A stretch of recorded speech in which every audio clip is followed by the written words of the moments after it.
to you live from the frigid armpit of America. This is the Drunken Peasants podcast with Ben and TJ. And Scotty. Bringing you opinions of the news from an altered perspective. Say, man, you got a joint? No, not on me, man. It'd be a lot cooler if you did. Just say no to drugs.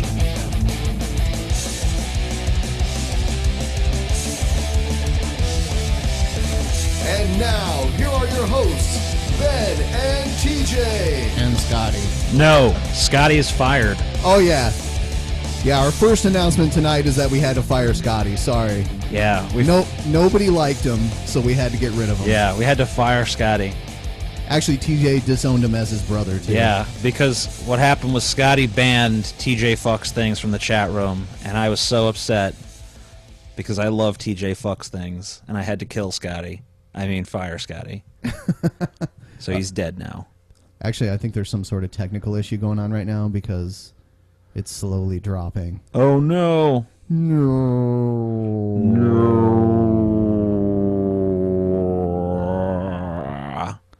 Why? I don't know.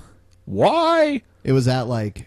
Well... Hold on. They're coming back now. The shoe must go on. The shoe must go on. I want to start today off with a positive comment from one of our listeners. Yeah, we've been going through our comments and finding the most insightful and intelligent comments that our listeners have. So we have one right here that we're going to put up on the screen, and we're going to have TJ read it because it is by far the most intellectually astute comment. Yes, and using the power of technology, we're actually able to recreate this guy's voice based on his comment. Yeah, go ahead. So, these guys are buffoons. It's no wonder people think that cannabis users are a bunch of blithering idiots. They start like they're actually going to make a coherent statement, but then they just degenerate into giggling and funny noises and lame attempts at humor. If you really want to present a pro-legalization argument... Well, I can't read it if that's up. Bad Ben. It would be better if you didn't sound like you're completely baked. Also, when you're discussing legalization, it would be much better if you didn't use all the groovy Fox News names for the substance. Using slang names just helps perpetuate the negative stigma attached to it, since reefer madness. Call it cannabis. You'll sound a lot less like Bill O'Reilly.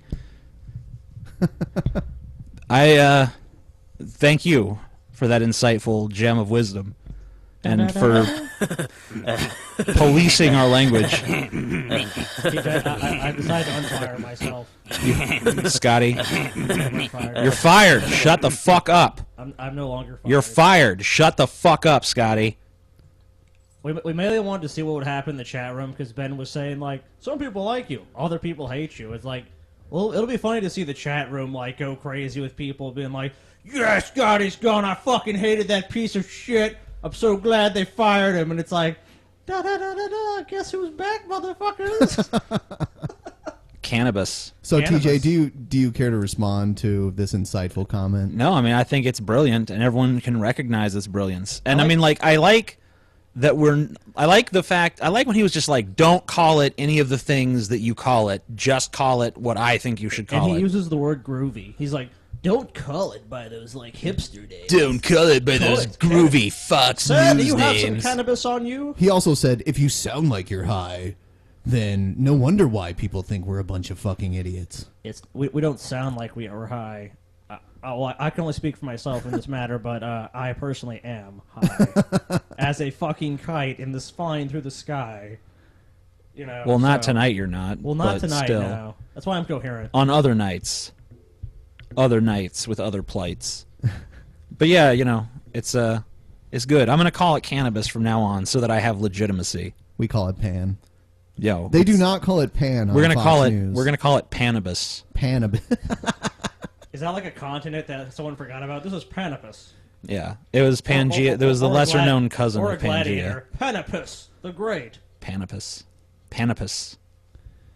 What else we got? George Zimmerman. Yeah, George Zimmerman is going to have a celebrity boxing match, if you can call him a celebrity, with the 90s rapper DMX.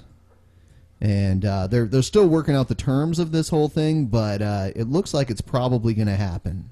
I love that in America, if you shoot a black kid, you can sell paintings and box celebrities for money. And of course, he's fighting a black dude too, so the irony is not lost on anyone. No, not at all. He's fighting some thug black rapper from it was like a watch. Y'all gonna make me lose my mind up in here, up in here.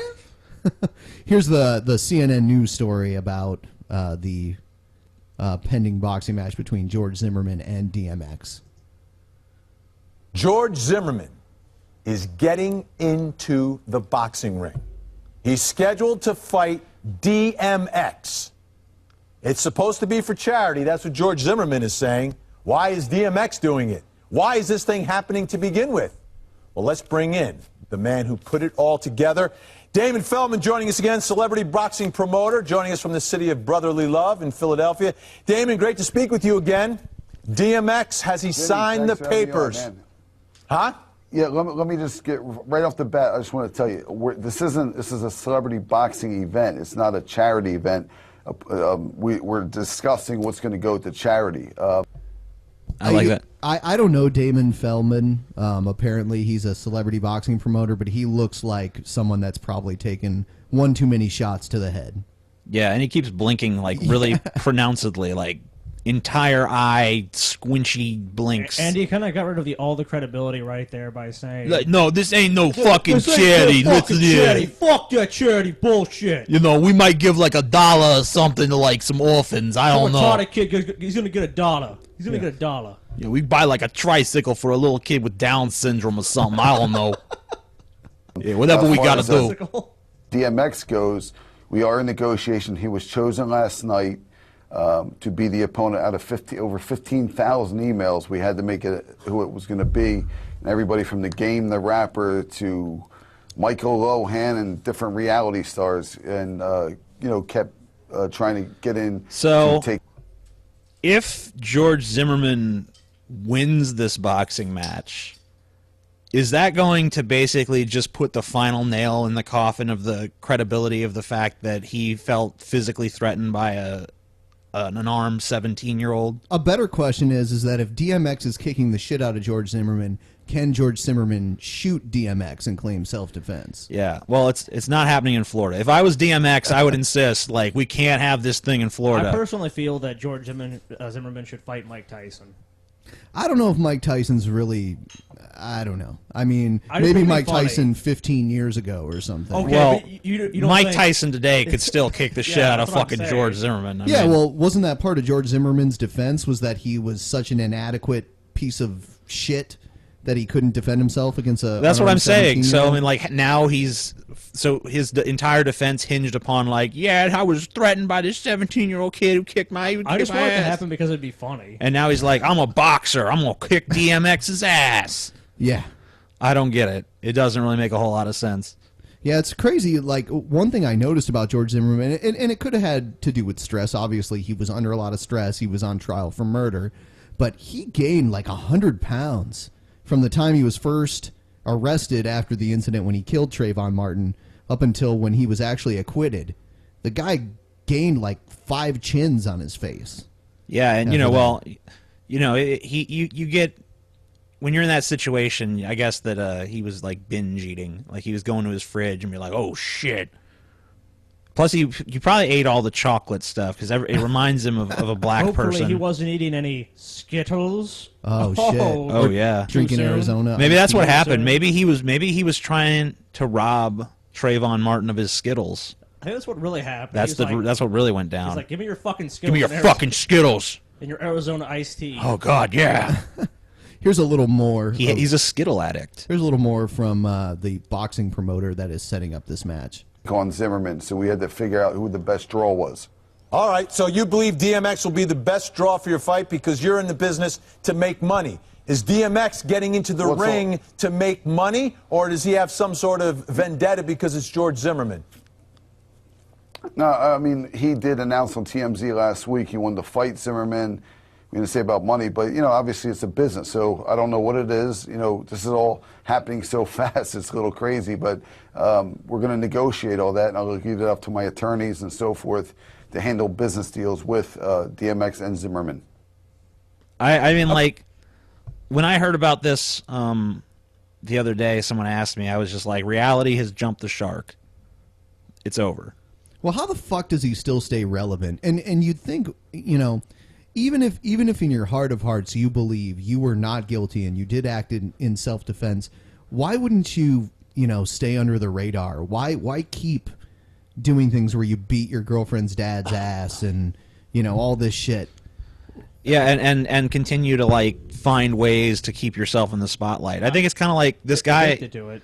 This guy is obviously addicted to his celebrity status, as ill-gotten as it is. He has like OJ syndrome or something. Yeah, I mean, does anyone doubt that there will be a George Zimmerman reality show at some point in the near future? Well, imagine how much money he's made off, you know, simply being, you know, known for murdering somebody at this point.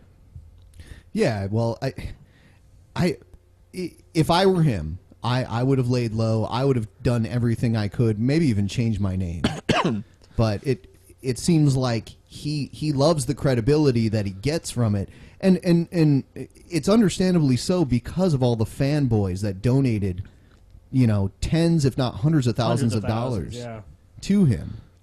Yeah, and you know, he gets to go on Fox News and have Sean Hannity suck his dick on national television. You defended yourself against that little black kid. Yeah, that totally that makes me believe that Sean Hannity is definitely a conservative shill to get to that point to defend someone who killed an unarmed minor. Yeah, I mean, you know, and there was a large deposit of semen right in Sean Hannity's stomach that night because he was just like.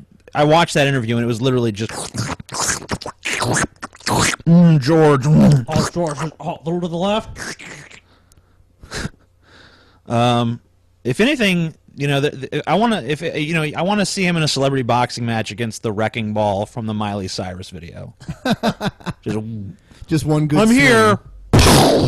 Not anymore. He'll probably try to shoot it. He'll be like, "Stand your ground."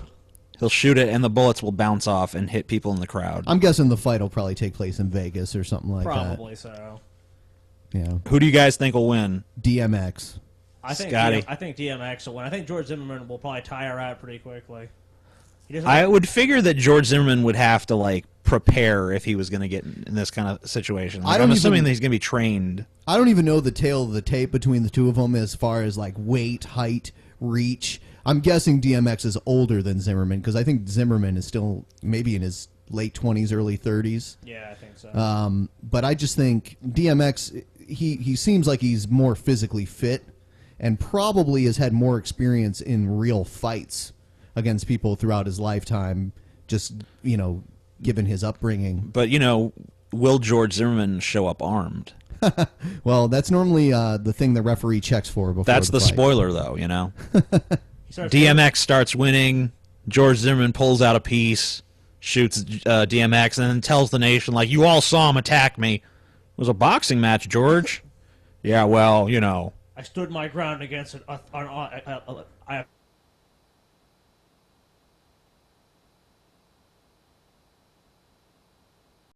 Metallic silver object. I fired several shots, you know, killing him. Yeah. Turned out it was a pack of, like, Skittles. You know, but that's incidental. Yeah, well, you know, Skittles are a lethal weapon in the state of Florida. Yeah, I think so. Don't boxers normally wear like a hooded robe on the way to the boxing ring? Yeah, they do. Does that mean DMX deserves to be shot on his way to the ring because he was wearing a hoodie? I think so. I think that George Zimmerman should come out there with like a Trayvon-esque hoodie and be like, oh my god.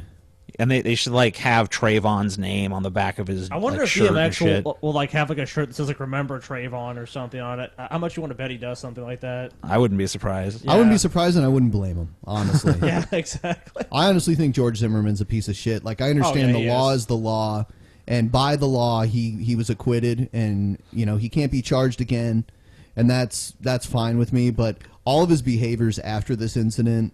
Him getting his picture taken with the gun. Did you ever see that picture? Yeah. He got his picture taken at the gun factory where his gun that he killed Trayvon Martin with was made. It's one thing that he actually got the gun back, you know, but it's all bullshit. I think after this, we should just agree to ignore him from now on. I'm just done with him. I think he's a piece of shit. I think I mean, like, I think there should be more hostility towards this event even occurring, but obviously, you know, it's going to happen. So if we cover anything, it should be him getting knocked out. That should be the coverage we do. Like, here's him getting knocked out and just play the clip like in like a loop. How upset do you think people will be if he actually does win the fight? Probably pretty upset, I would honestly say. I would be astonished more than upset, honestly. I mean, I do think DMX probably has like 10 years on him in age. Oh, yeah. But it's I don't know. It's pretty crazy. But I think in a way, he may even be doing it to kind of filter the retribution against him. Like, yeah, he got his ass kicked by a black guy, finally. Yeah, I mean, that's true. At least people could just look, well, he did shoot that kid, but DMX punched him in the face that one time. You know they're going to have so many pads on, though. I mean, they don't do like a real boxing match where it's like... You think they're going to wear helmets? Oh, yeah, for sure. They almost always do it celebrity boxing matches. They don't do it like... I'm sure DMX is going to be looking for blood, though. Because he's going to have a huge number of people coming to him and be like, you better beat this dude's ass. I almost think it'd be better if it was like an MMA-style cage fight. Yeah. I don't know. That would be awesome. Mad Max and Thunderdome, 2 men enter, 1 man. Maybe they can produce it. Maybe the WWE can host the fight and, like, John Cena can come out. Don't even get me started. Midway through, and, like, he can pile drive George Zimmerman, and then the crowd will be like, yeah. Yeah, and then Vince McMahon comes out and sucks both of their dicks. Yes. This is not a wrestling podcast, so I don't even want to get into John Cena, but he's garbage. Cena sucks. Let's go, Cena. Cena sucks. Moving on to the next story. Which is about John Cena. No, it's not. The next story is about... For those of you who don't know, Ben hates John Cena, so if you ever want to troll Ben, there you go. Cena! Yeah, I mean, if you want to do that and admit that you like John Cena, send Ben fine. pictures of John Cena naked and be like, here's your lover, Ben. It's John. He's here with flowers. He's here with flowers. He's here with flowers and a smile. He's sorry that you don't like him. He wants to make it up to you. Well, I'm not a Make-A-Wish kid. It's Ben's so. Make-A-Wish is to meet John Cena, even though he's not terminally I think ill. Ben's Make-A-Wish would be to kill John Cena. Yeah, it would be. You ruined wrestling, die! That would be like, I'd be like, shit, I got a terminal disease? Fuck yeah, I get to kill John Cena. But, yeah, we're going to move on. There is a famous composer in Japan who is deaf, and he had a lot of credibility for a lot of years until just recently it comes out that he is actually a total fraud and didn't write any of the music that made him famous. And here's a story about that. Across Japan, music shops like this one are yanking copies of every CD released by Mamoru Samaguchi. The deaf composer who's been dubbed Japan's Beethoven is now admitting that he is a fraud and that for nearly 18 years he's been paying someone else to write the music that made him famous. Now, Samaguchi shot to fame after releasing I don't understand pulling the music from the stores. Like, if you like the music, you just could get some stickers and relabel it, like, you know, where the artist's name is. Royalties, though. You just put like a little sticker over it, like, this guy is a scam artist. But you know Japan is a very honorific culture too. So I mean, the guy's pretty much a dishonorable piece of shit now. So I mean, it's not like American culture. We're just like, oh, who cares? Yeah, in America, like, no one really gives a shit if, like, an artist is like, oh, well, you know, I mean, we're pretty much, like, used it's almost to it. understood a lot of these pop artists. That's not totally true, but back in the 80s with Milli Vanilli, they did that. Record stores were giving refunds for Milli Vanilli albums and all that. Yeah, but, like, stuff. now when a singer gets caught lip-syncing, people are just like, well, they're still a good performer anyway, because, you know. Well, look at most music that comes out today, like this Lady Gaga type shit. Do you think she's intimately involved in all of that at this point? No. No, but I do think she's really singing. Yeah. I mean, she may be really singing. Well, Lady Gaga is probably a bad example because she actually does write a lot of her own music, but pretty much all the rest, like Katy Perry and fucking... She did, though. But I mean, Chris can we say in the future? Brown. Can we say now she does the same? I mean, a lot of people probably don't. I have no fucking Once they get clue. famous, they're just like, they don't give a shit. You know what I mean? I'm famous now. So let's listen to some more about the backlash from this guy's revelation. Hiroshima Symphony No. 1, a classical music piece that was dedicated to those that were killed in the 1945 atomic blast that his parents actually survived. It sold more than 100,000 copies in Japan. In a statement released by his lawyers who are apologizing on his behalf, they say that Samaroguchi is, quote, deeply sorry and that he has, quote, no excuse for betraying his fans and disappointing others. And that is an understatement. I'm calling for Sabuku. Sabuku? Sabuku! Oh, you dishonored our family! Yep. You bring a dishonor. Yeah. The news is sending shockwaves across the country and is as big of a deal here as the scandal involving the 80s German pop band Milli Vanilli in the United States. Milli Vanilli. Some people might remember that back in 1990, they won a Grammy for their hit single, Girl, You Know It's True. You know, I didn't even watch this story before I mentioned Milli Vanilli. But it's such an honestly. easy example of, you know, another time that something like this has Weren't happened. they caught it like an award show or something? They were trying to sing and then it got stuck in a loop. Yeah, the CD was fucked and it started skipping and shit. The one guy, the lighter skinned guy out of the two Milli Vanilli guys, he actually ended up killing himself because of the backlash that they faced because of it. So, I mean, the thing about them is that they weren't just lip syncing to a track of themselves. There was one guy that sang for both of them. Wow. So, but they didn't compose some heartfelt piece of music to this was not like to the victims of Hiroshima, you know? That was just like a shitty pop song. This is like... Well, I mean, this guy came forward with it, too, so you know he must have just felt, like, so guilty. It's like, I'm a fucking fraud. Yeah? Yeah, I mean, at least you could say that about him. He didn't get caught. He actually came forward and was like, you know what? I'm a fucking piece of shit. Yeah, exactly. So you can at least give him that much, I guess. Now, that Grammy was taken away after it was revealed that the duo were not the singers of that song. Even Japanese Olympic figure skater Daisuke Takahashi has been caught up in this scandal. Takahashi, who's due to compete in the upcoming games in Sochi, is planning to skate to a piece called Sonatina for Violin, one also not written by Samaroguchi. Vladimir Dutier, CNN, Tokyo. CNN, Tokyo. Yeah. So, I mean, there's not too much more to say about it. The question is how much do we condemn this guy, honestly? I mean, well... You have to think about how much money he's accrued over the years from being... I would say that's up to the people of Japan to decide, the people who actually bought the music and listened to it and it meant something to. Because, I mean, I've never heard of him until now. I'm sure the backlash will be pretty severe. I'm sure, like, his career is over. It's for all intents and purposes. He should write some songs. He should just put out an album called, like, The Plagiarism Blues or something. All songs not written by me. He should write George Zimmerman's entrance music for the boxing match against DMX. That'd be awesome. The next story we have here... The next story is a really sad old guy. A really sad old guy who murdered someone in a movie theater. We covered this guy before. He was an ex-police officer. He killed a guy for texting in a movie theater.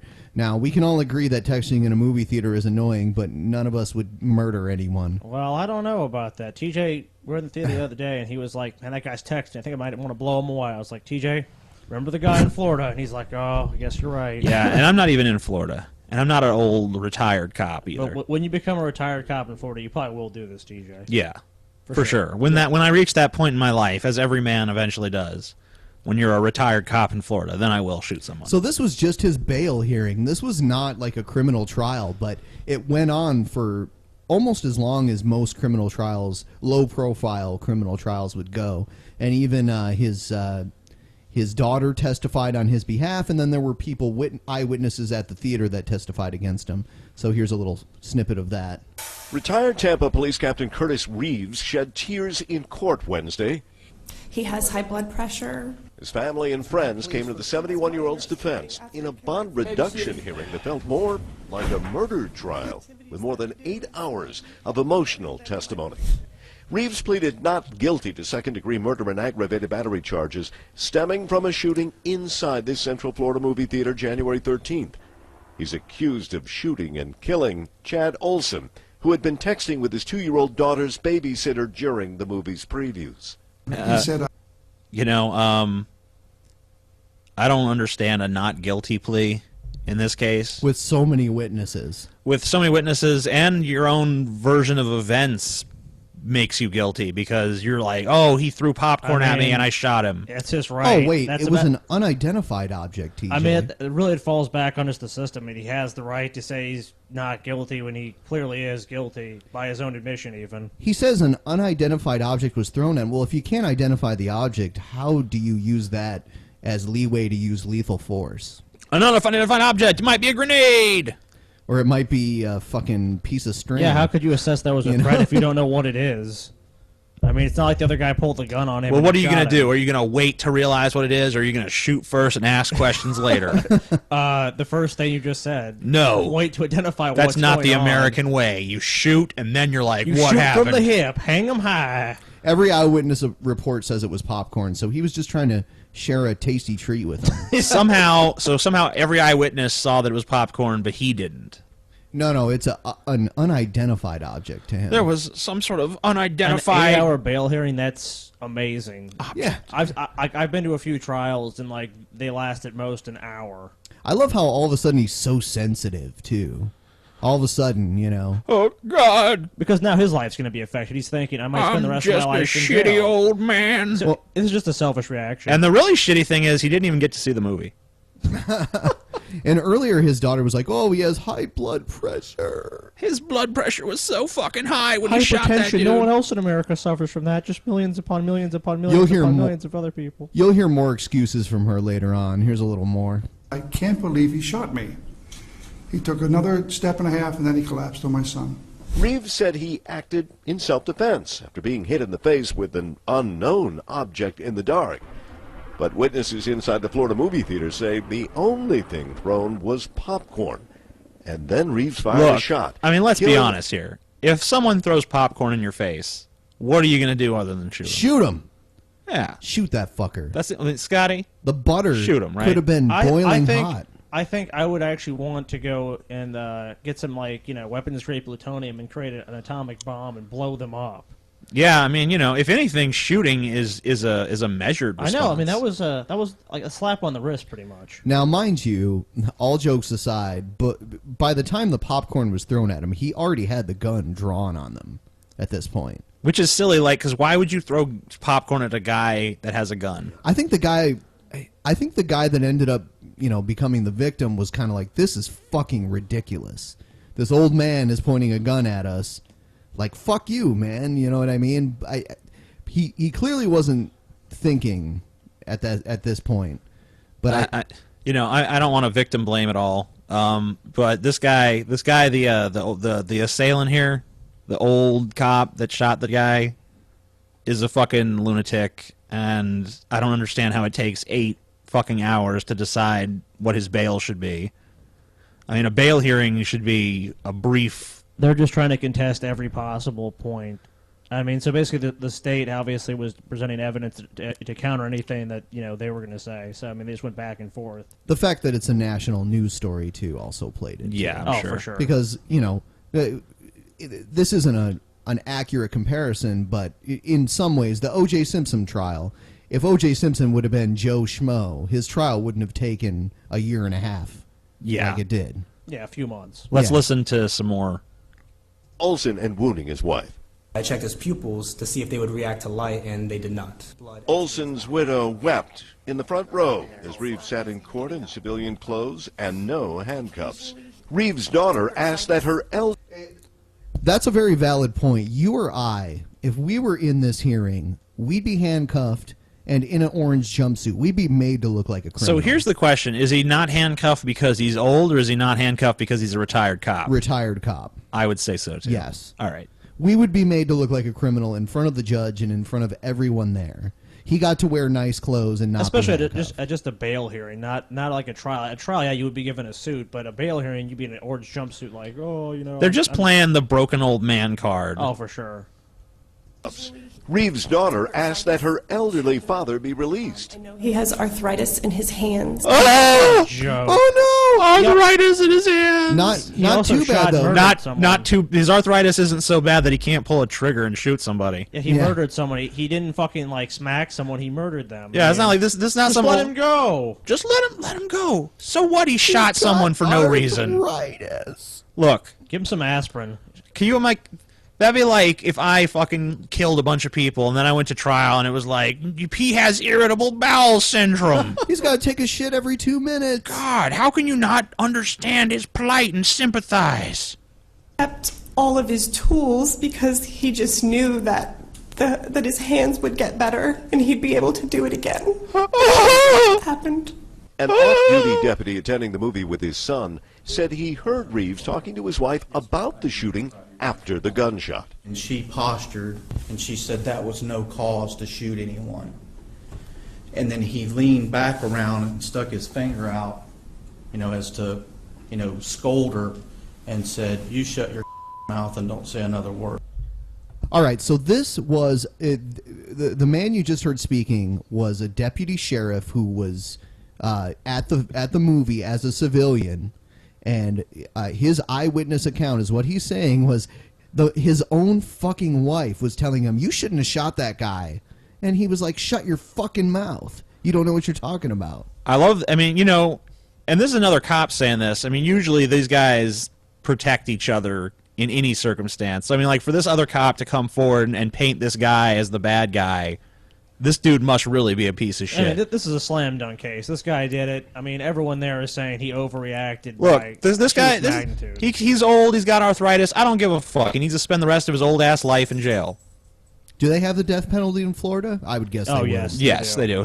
I don't know if he deserves the death penalty, but... Well, I don't believe in the death penalty, so... I don't think... Yeah, I don't either, but, I mean, in any rate, he'd be dead before the appeals process was even concluded. So, I mean, he just needs to spend the rest of his life. They just need to give him a life sentence. They probably won't. I feel like a lenient bullshit sentence coming for this guy. I really do. Yeah, here's the last, 15 seconds of the news story here. The judge in the case granting a big win for the prosecution, allowing them to play infrared surveillance video of the shooting in an open court when the hearing continues Friday morning. Martin Savage, CNN, Atlanta. Wow, that guy is pretty fucked. What they just said, they're going to show infrared footage of the shooting. So... I don't think anything else really needs to be said about that. No. Infrared, I mean, they're going to capture, all of the heat. Yes. I'm going to pull up another comment here. We should get Obama on the show. Yeah, here's... This is from Du Oskenner. Said, you should get Obama to your show. We're going to get right on that. All right. We're going to call the White House. There's a He's actually on the waiting list. We have him behind Thunderfoot and Mr. Repzion. Yes, after we get those guys on, Obama's next. He keeps bugging us like, "Hey guys, can I be on your podcast?" And we're like, "No." Can I be on your podcast? Obama does do a lot of ums and hms. Yes. America. Fuck yeah. Fuck yeah. Coming again to save the motherfucking day. Yeah. The next story we have is about someone who happens to be a teacher. The fact that she's a teacher doesn't really even matter in this story. But apparently she brought some food to a party that had weed in it. Oh, I'm sorry, cannabis in it.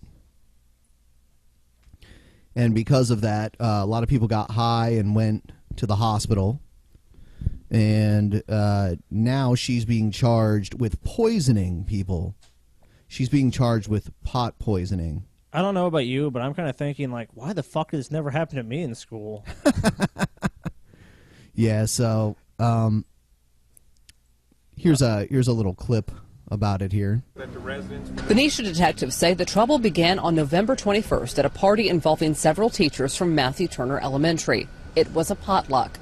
After the party, several of the 20 people there began feeling ill, seriously ill. One of the partygoers was rushed to the hospital with severe reactions. She was hospitalized. The very next morning, another partygoer was taken to the hospital because she continued to feel like she was under the influence of something. She wasn't sure exactly what it was. Hospital blood tests confirmed the presence of THC, the active ingredient in marijuana. And This is laughable. Well, I mean, like, I could see how if someone is not expecting to get high and then all of a sudden they start feeling high, it could be construed as like, oh, this is something wrong with me. But poisoning, I understand that. Not having their consent to do it, that is definitely wrong. But yeah, I mean, to say that she poisoned them with THC, it's like it's more of this like war against weed we have in America, where it's like, well, these public officials like weed is very dangerous for you. Now these kids had the munchies. Like, what would happen if there wasn't enough Taco Bells open for them to fill their quest to get food? Their insatiable taco lust. Give me a break. Oh my god, I need tacos. I'm so fucking high. Yeah, I mean, it's not poison. I mean, the amount of THC you would need to actually poison someone would be so gargantuan. I don't see the poison charge. I mean, I don't know. There's probably some other lesser charge to be levied against the person for obviously doing something unethical. There really needs to be no charges. She just needs to be fired from her position. Right. Well, that would be sufficient. I think that's probably already going to happen. Yeah, I mean, losing your job is enough punishment, and obviously, she shouldn't be allowed to work with children. Because I mean, it's not that I think weed is dangerous, but I mean, you obviously shouldn't give it to children, or I don't know how old were the kids. I don't know. Any substance though that is mind altering or anything. I mean, yeah, any substance that's going to alter someone's mind, it's definitely unethical to give that to them without their consent. Yeah, knowledge or consent. Yeah, exactly. Sure. And no one's going to argue that, but I think a poisoning charge is definitely... It's an extreme charge. Yeah, it's a bit much for me. Let's go ahead and play a little bit more of the video. Oh, okay. It wasn't just the holiday partygoers who ate the allegedly laced food. One of the attendees took some of the food home, and their 15-year-old juvenile ingested this food and became ill. That's when a police investigation began, and the person who brought the allegedly laced dish was identified as 47-year-old Teresa Badger, an elementary school teacher. How does Witnesses weed make told people Benicia ill detectives suddenly, after the like- party, Badger admitted to the... I mean, if you're suddenly high and you're paranoid... Yeah, but we know now that and they you were know, just high. and you don't They know were what... not ill. Well, sure, but I mean, I can understand how a person might think that it was an illness. I think what actually happened was the kid ate Doritos until they got ill. Yeah, I think that's what it was. Yeah, they probably they smoked some weed. They're like, Cool oh man, I feel like Doritos. eating some cake and some Doritos and some Oreos and some Fritos and That some actually Lays sounds and really awesome right about a now. banana split. And some Funyuns, man. Funyuns. Now you lost me at Funyuns. These aren't Funyuns. These are lug nuts. Yeah, so I don't know. I wonder if anyone in the universe got that reference. Probably not. That was a reference to... It's very obscure. If anyone actually gets it, go to the chat room. See if anyone knows the "these aren't Funyuns, they're lug nuts" reference. There's an urban legend. I don't know how much truth there is to this, so I don't want to say that this happened for sure. But from what I understand, back in the early days when LSD was a new thing, from what I believe, the government they gave doses of LSD to people in the military without telling them what it was. They did, and a lot of housewives. them, a lot of them killed themselves because they didn't know what was going on. Not to say, yeah, there's obviously no parity there in terms of the effects during of the World War drugs. II, they gave the Japanese soldiers meth. I mean, it was like, because, meth is like a wonder drug. It's like, oh my God, now I have all this energy to march, 20 miles, and I'm so happy to do it. I mean, the main effect of LSD is if you believe something is happening, it is a fact at that point. With cannabis, marijuana, pan, reefer. I'm going to call it everything I want because of that asshole. Except cannabis. Well, let's never call it we'll call it cannabis or pan Marijuana. or pot or Marijuana. weed or dope. Dope. Smoke smoking dope. You're smoking the dope, boy. If I would have been at this lady's party, I would have been like, hey, thanks. And she looks kind of like Condoleezza Rice. And I was just going to consider, because they're at a Just a party, so little. there's already food at the party. So not only are they high, they're at a party with plenty of food. So, I mean, she was really kind of doing them a favor in a way. Them that she put pot in the dish. Badger's neighbors say the charges, 3 felony counts of poisoning, don't fit the woman and mother they know. It doesn't fit the It doesn't fit the crime. Wow. Is what you're trying to say.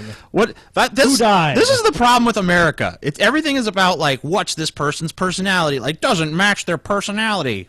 I don't care about that. I don't give a fuck what their personality is like. I don't care if she's the nicest person in the world or the world's biggest bitch. the crime, the punishment, the charge does I can not tell fit the you crime. one thing about weed is that you can like go like to any public place with a lot of people and just be like, who do you here think smokes like weed? You can find some guy like that guy definitely smokes weed. He probably doesn't smoke weed. You'll find some like conservative 45-year-old dude with a buzz cut and like he burns all the time. So I mean, you don't really know just by looking or just by interacting with someone if they smoke or not, because a lot of people keep it really low key. No, Scotty, every stoner looks like Cheech and Chong. Oh yeah, you're right. And they have like the van with the smoke billowing out. Whoa, man. Or Shaggy. Like from Scooby-Doo. Dude, yeah. Hey, man. You know what we could do right now is like smoke weed. Get some fucking brownies, man. Wouldn't it be cool if Krispy Kreme donuts delivered? Yeah. Whoa, dude, you just blew my mind. What I'm hearing from you guys is totally out of if they character. delivered hot dogs, Teresa too. is she's kind, she's a dedicated teacher. Don't care. She's someone Don't who care. Keeps to herself. Don't care. Badger was arrested Friday afternoon at her home when our cameras were there. Tonight, an upstairs light was on, but nobody answered. Seriously, is this a big deal? No.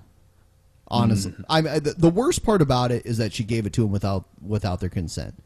There should probably be some sort of repercussions, but 4 felony charges. Or was it 3? I thought it was 3. 3? Okay, whatever. Once you pass 1, I mean, that's one too many. 1 is 1 too many in this case.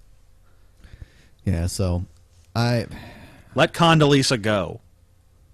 Let her go.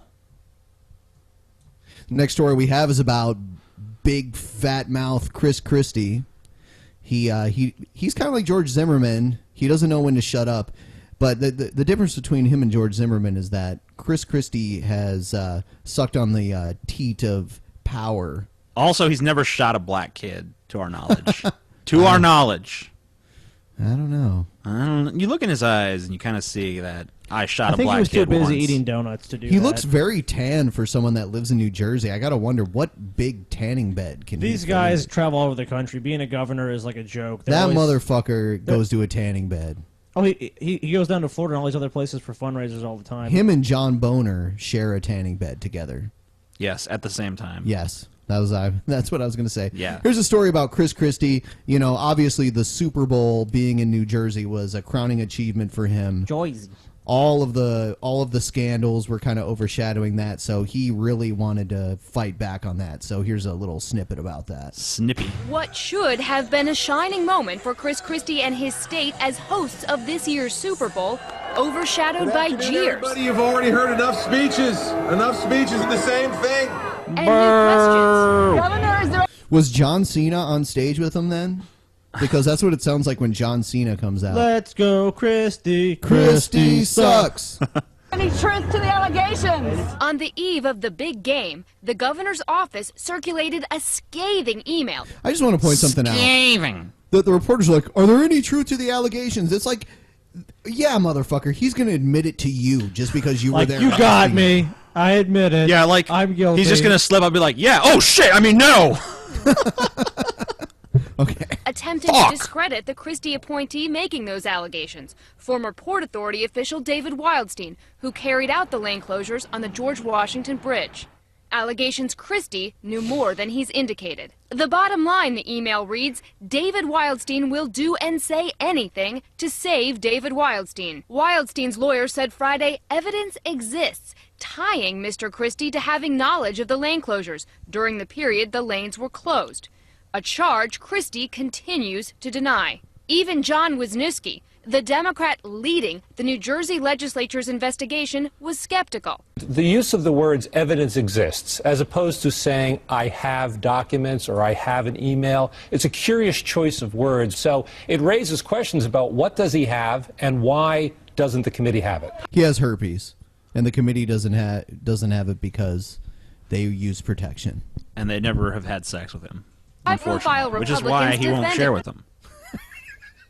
Christie, saying there's no reason he should stop helping his colleagues as chair of the Republican Governors Association. I don't think he should step down. I think he should stay there. And I don't think that was your Bobby Moron. fucking Jindal. The worst Bobby governor, fucking Jindal. The worst governor the state of Louisiana has pretty much ever had. And they had some bad ones. The Exorcist governor. The weird thing about Bobby Jindal, what are both of his parents from India? I believe so.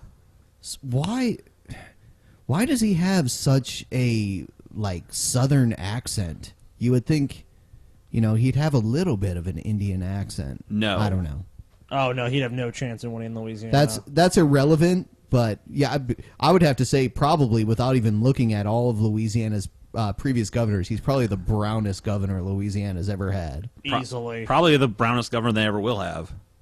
All right. Knowing that Louisiana. Should be impeached from his day job. Wisniewski calls that One word, premature. We don't have enough facts to even get to that conversation.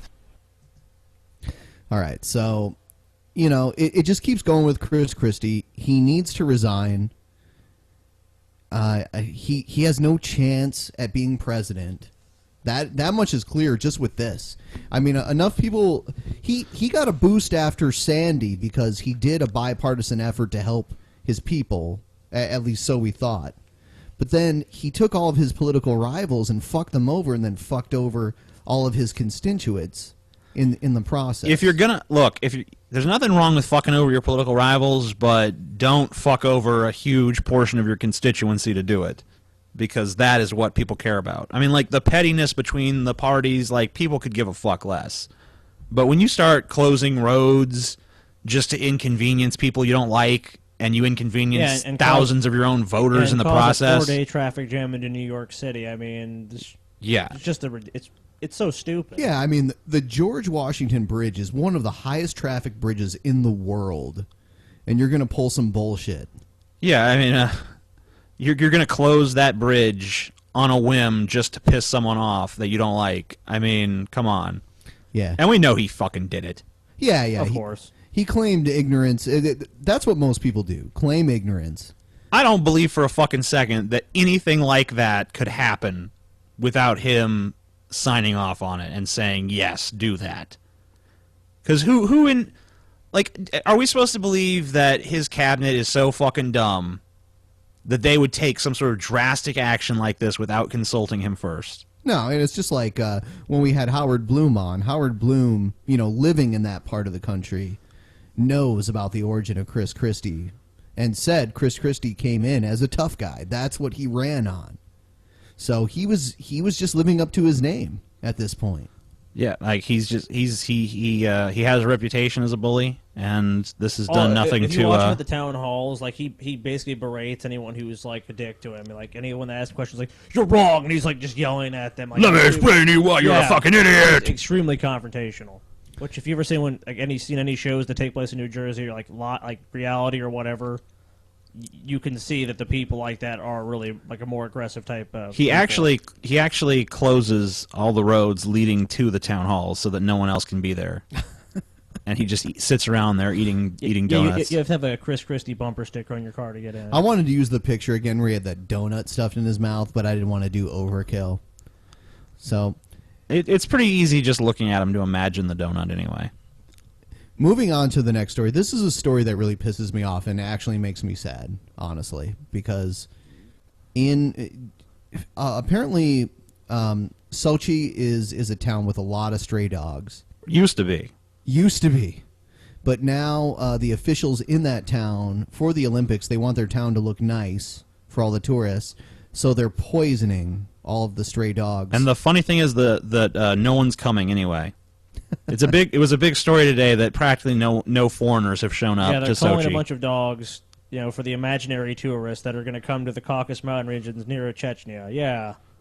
That's definitely sounds like a fun. You guys want to go vacation. to the Caucasus Mountain regions near Chechnya, run by a crazy despot who fucking hates gay people and wants them all killed? Woohoo! You guys want to go to that town? Sounds like my next vacation. Yeah. God. No. And how was this little gem hidden from me all these years? So, no, but it's fine now. They killed all the dogs. Oh, and they poisoned them, so they died a slow, painful death. Yeah, that's wonderful. Yes. I really want to go there I can now. sleep at night knowing that. Well, here's a story about that. It literally makes me sick, honestly, because dogs are humans' companions since the beginning of human civilization. And also, let's just put it out there that dogs are better than people. Yes. By far. I would have to agree. and they're loyal and they're trusting. So, you know, these dogs are just eating stuff that people are giving to them, and it's poison, and it's killing them.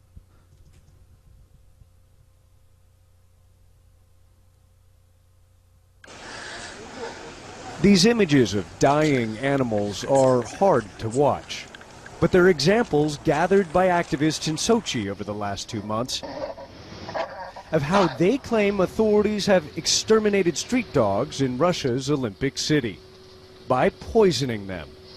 And I'm noticing that these dogs have collars on. Yeah, so they're someone's dog. I don't even like these are not even strays necessarily. I see these dogs wearing collars. And I'm they assuming wonder that why no one wants to come to their country. And Well, that's visit it. also why they trust people enough to eat the poison out of their hands. So it's totally taking advantage of an animal that's bred to trust people. And anyone that's had a dog knows that dogs love their people so much that they would pretty much do anything for them. So it's really taking advantage of an animal that is pretty much created. I mean, honestly, if you look at the evolution of dogs were bred by humans over tens of thousands of years to become the animal they are now. And to treat them this way is utter bullshit to me. I think it's disgusting. I agree. Fuck The Russia. authorities and Fuck animal you, rights Russia. activists are now wrestling with the question: what do you do with the large population of street animals in Sochi on the eve of the Olympics? Some volunteers have taken matters into their own hands, building a makeshift shelter on the edge of the city. Here they donate time and money to feed and sterilize the dogs they love. Hi. This one's called Pushistic, and she used to live by the hospital, but the city authorities were going to gather up the street dogs there. So she's one of the stray dogs that were brought here to this basically donated shelter that volunteers have put up themselves with their own money. I want to help point out that one of our studio dogs, when the dogs were barking on the speakers, was looking around like, I hear dogs, I don't like it. Yeah. Because she's a little bit antisocial when it comes to other dogs. But exactly. Yeah. Yeah, I mean, this is a this is a pretty depressing story. I mean, this just shows you what kind of country Russia really is. Yeah, but you can see these people. They built this shelter. It looks like out of wood and chicken wire. Yes. There are people that care about this there. Yeah, sure. I don't even think it's the local people. I think it's the government. Yeah. That's really what more I was implying. Like, This is just another reason why Russia shouldn't have had the Olympics, honestly. And if you would have asked me a few years ago, I would have defended Russia. I was a big defender of Russia for a long time, but just in light of all this with the anti-gay and the killing of animals, just in light of having the Olympics, which is supposed to be a gathering of nations, I've really lost a lot of good feelings about the country and where they've come. You know, after these years, after the Soviet Union collapse, I thought that they were making progress, and I'm really disappointed. Yeah, that is a good point. It's really the antithesis of like what you would expect for an Olympic game. Is like you'd want to bring people together, you know, ideas, and not really just show you like how stark the divide is, which is what we're seeing. Спасибо. To help protect them from basically being exterminated. Ну что? Hey guys. Activist Dina Filipova says the culling of street animals in Sochi is not a new thing. They kill dogs for many years. But she's also quick to admit Sochi has a dog problem. There are huge amount of stray dogs here, and authorities try to control them as they can. Reports of the extermination of street animals in recent months have put city and Olympic authorities on the defensive.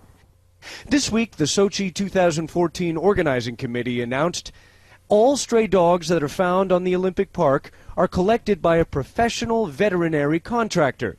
All healthy animals are released following their health check. Yeah, no. How does releasing them do Their any health good, check, though? what is that, like the bullet I to mean, the head? Look, I mean, there's ways to deal with a stray animal population that's out of control, and just feeding dogs poison on the streets and just letting them go off into little, holes and die. It's obviously not even worked. And it is not first of all not effective, and also just completely inhumane. Yeah, I mean, our listeners couldn't see the video at the beginning of this sound clip, but at the beginning there was a dog that was clearly poisoned. Yeah, it was seizuring and seizing, and organs were failing. It looked afraid. And it couldn't walk very well. So it's I'm at a loss for words, honestly. Let's go ahead and skip to another story. Let's skip this rest of the story. Skip this bullshit. It's pretty disgusting. Yeah, to say the least. So the next one that we have here is kind of it's way more of a lighthearted story. It's about Facebook turning 10 years old. Happy birthday to you. I want to eat the Facebook cake. That's really about it. Actually, Happy Birthday to You is a copyrighted song, so. Oh, shit. I just spent the last week in a relationship with a girl who I broke Hey, up it's with Lex a week Luthor. Anyone, because she knows it was complicated, you know it was complicated, it's complicated. That would be Mark Zuckerberg in 2005 with his then colleague Chris Hughes. And yes, they're talking about his relationship status. You know about the relationship status thing? Yeah.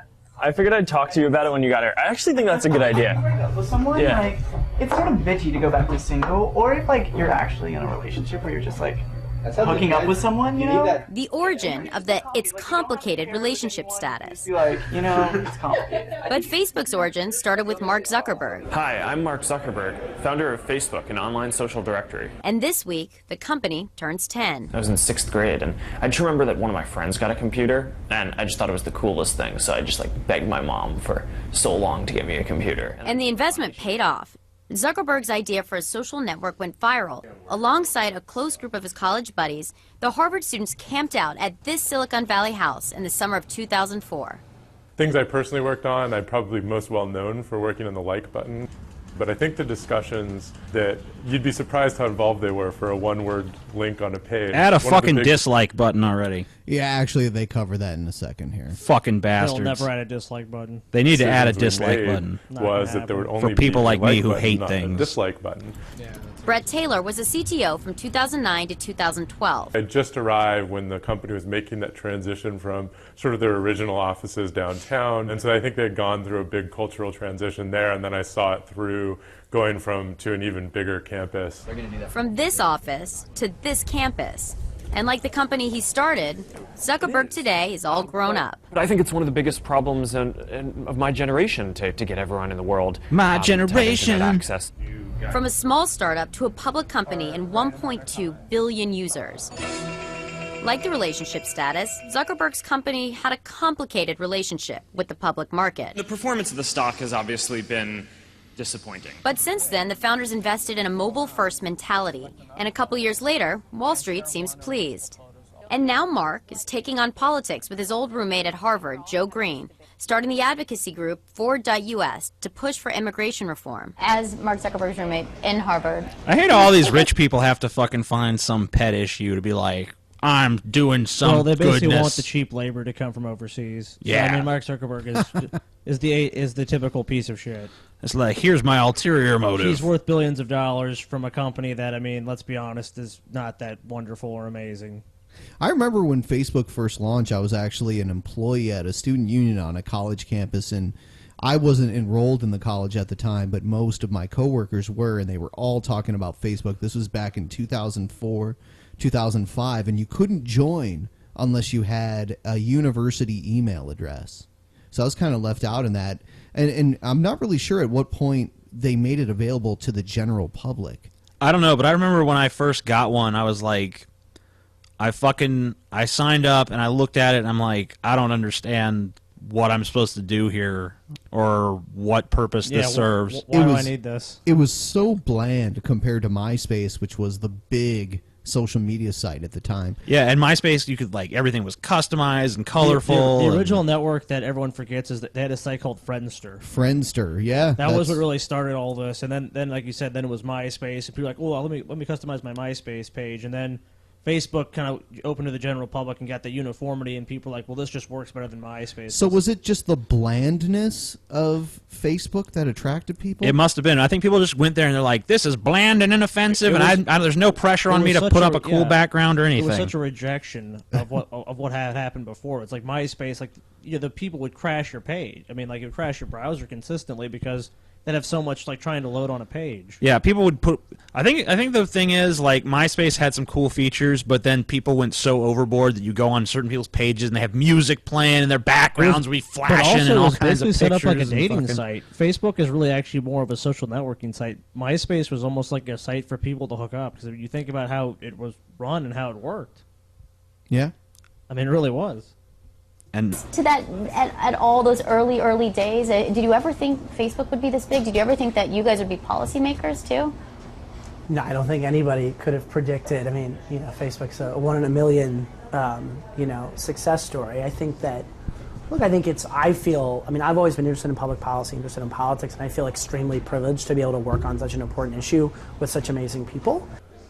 A wild ride. We'll see where another 10 years takes the company. Lori Siegel, Scene and Money, New York. Another 10 years of Facebook? I don't think so. Yeah, I don't know. I think in some ways, because of people's short attention spans, Twitter will totally outdo Facebook eventually. I just think that, like, people are just coming to the realization that the whole social network thing just sucks and that other people are not that interesting. Yeah. I've totally stopped using I probably would have if not for the fact that I rely on it for like so much of my distribution of information to my audience. But if it weren't for that, I doubt I would have any sort of interest in it beyond maybe like a casual now and then sort of thing. By the way, feel to like the Drunken Peasants on Facebook. Feel free to like us on Facebook and Twitter. Follow us on Twitter. Yes, we have Twitter. We have the Twitter. We have the Twitter. We're with the Facebook times. is fucking worthless. By the way, guys, follow us on Facebook. Follow us on Facebook. Like our Facebook. Follow us on Twitter. Like our Twitter. Everything is great. We're slaves to the mob, so just do as we do. And like our video if you're watching this live. Fucking give it a big old thumbs up. Please like it. Please subscribe if you're not subscribed because that keeps us going. Also, smoke some pan. It's the only thing that keeps our fragile egos together is your subscriptions. Next story we have is Woody Allen. He used to be married to a woman named Mia Farrow, who was also a famous actress back in the day. Woody what? And Woody. I've never heard of him. Who's that? And their daughter, I believe it's Mia Farrow's biological daughter, is accusing Woody Allen of sexual molestation. And did at the time. Yeah. Well, the thing is this is not a recent accusation. This is the retreading of an old accusation. Is it? Yes. It actually is, yeah. It was never brought to any sort of criminal charge because the people who reviewed the case found insufficient evidence, basically said that they don't actually think she was molested. But recently she, I guess, penned a new testimonial and released it publicly, which of course... Why wouldn't they think it, though, after he was banging their, like, Korean daughter back in the day, that he ended up marrying after she was of age? Well, I guess just because... First of all, her name is Sun-Yi. Yeah. I think that actually he had a very distant relationship with her until she was actually already of age, and then he started paying attention to her. I don't, pay lots of attention to you now. The problem with this story is just like, I don't know what happened. I don't think anyone ever will know what happened. So yeah, besides these two people, we don't really know. We can't speculate. I have my suspicions, and they kind of run towards his innocence, but I don't know. Here's a story about that accusation specifically, and Woody Allen, his representatives of him coming to his defense. Dylan Farrow, the adopted daughter of Woody Allen and Mia Farrow, speaking out and renewing allegations of sexual abuse by the Hollywood filmmaker. In an open letter published in a New York Times blog, she gives a graphic account of what she says happened in their Connecticut home. Quote, "When I was 7 years old, Woody Allen took me by the hand and led me into a dim, closet-like attic on the second floor of our house. He told me to lay on my stomach and play with my brother's electric train set. Then he sexually assaulted me.